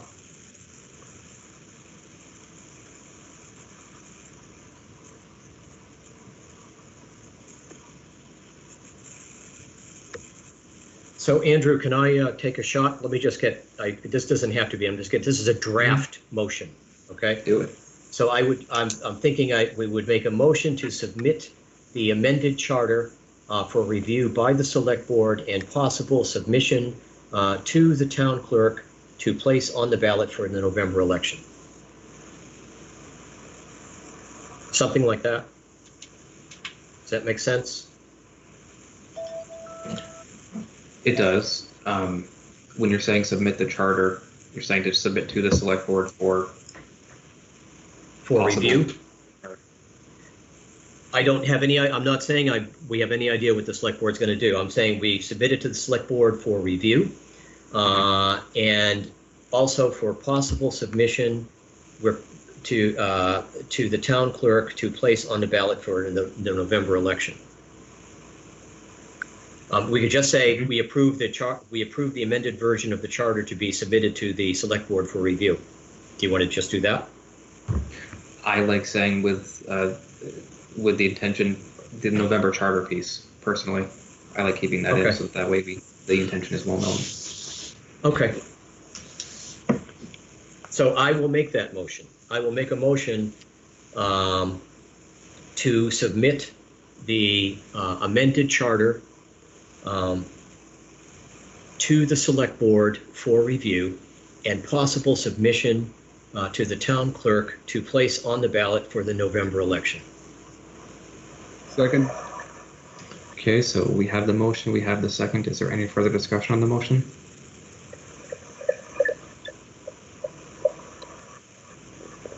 I don't have any. Hearing none. All those in favor, please signify by saying aye. Aye. Those opposed? Okay. So inherent with that, Evan, do you want a recommendation? You don't need a recommendation to warn the meeting. You and I can just do that. Oh, you tabled A, so why don't you go back to A and warn a joint meeting with the select for Thursday? Yep. Okay, I'll make that motion to, as it says, to warn a joint meeting with the town select board for Thursday, August 20th, 6:30 p.m. Second. I'll second. Okay, Dan, you seconded? Yes. Yeah, Dan beat you to it. Any further discussion? And so again, this is for some discussion and potential action on changing the charter. We certainly have portions that are well known about whether we're amenable to changes or not. It should be very similar. The agenda should be very similar to B, discussion, possible finalize merger charter language and place on ballot. I really would like to have no other items on the agenda. Yep. Agreed. I don't think you're going to have any pushback from that. One would So- hope. Any further Okay. discussion? Any further discussion on the motion?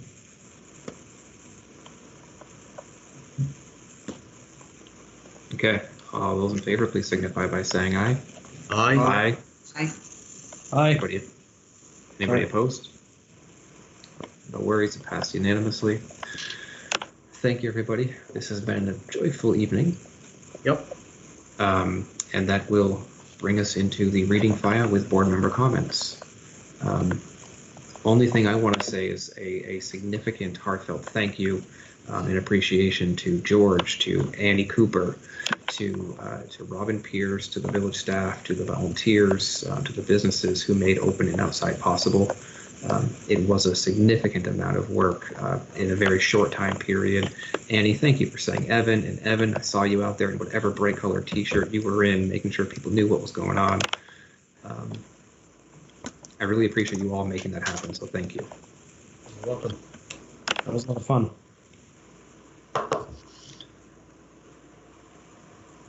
It was a good first attempt. Yep. It was wonderful Yeah. hearing live music in the village. Really cool envisioning what that section of Five Corners could turn into in time. So Yep. a lot of excited people down there about what that all can mean. Any other comments? Nope. Does somebody want to make a motion to adjourn? So moved. Is there any further discussion? They're going to be seconded. Oh, come on. No one seconded it. I gotcha. All right, Dan, you had the second. Any further discussion now? Hearing none. All those in favor of adjourning, please signify by saying aye. Aye. Aye. Anybody opposed? Nope. Motion passed unanimously. Guys. Have a good night, everybody. Thank you. Evan, I will get all of this to you as soon as possible before noon tomorrow.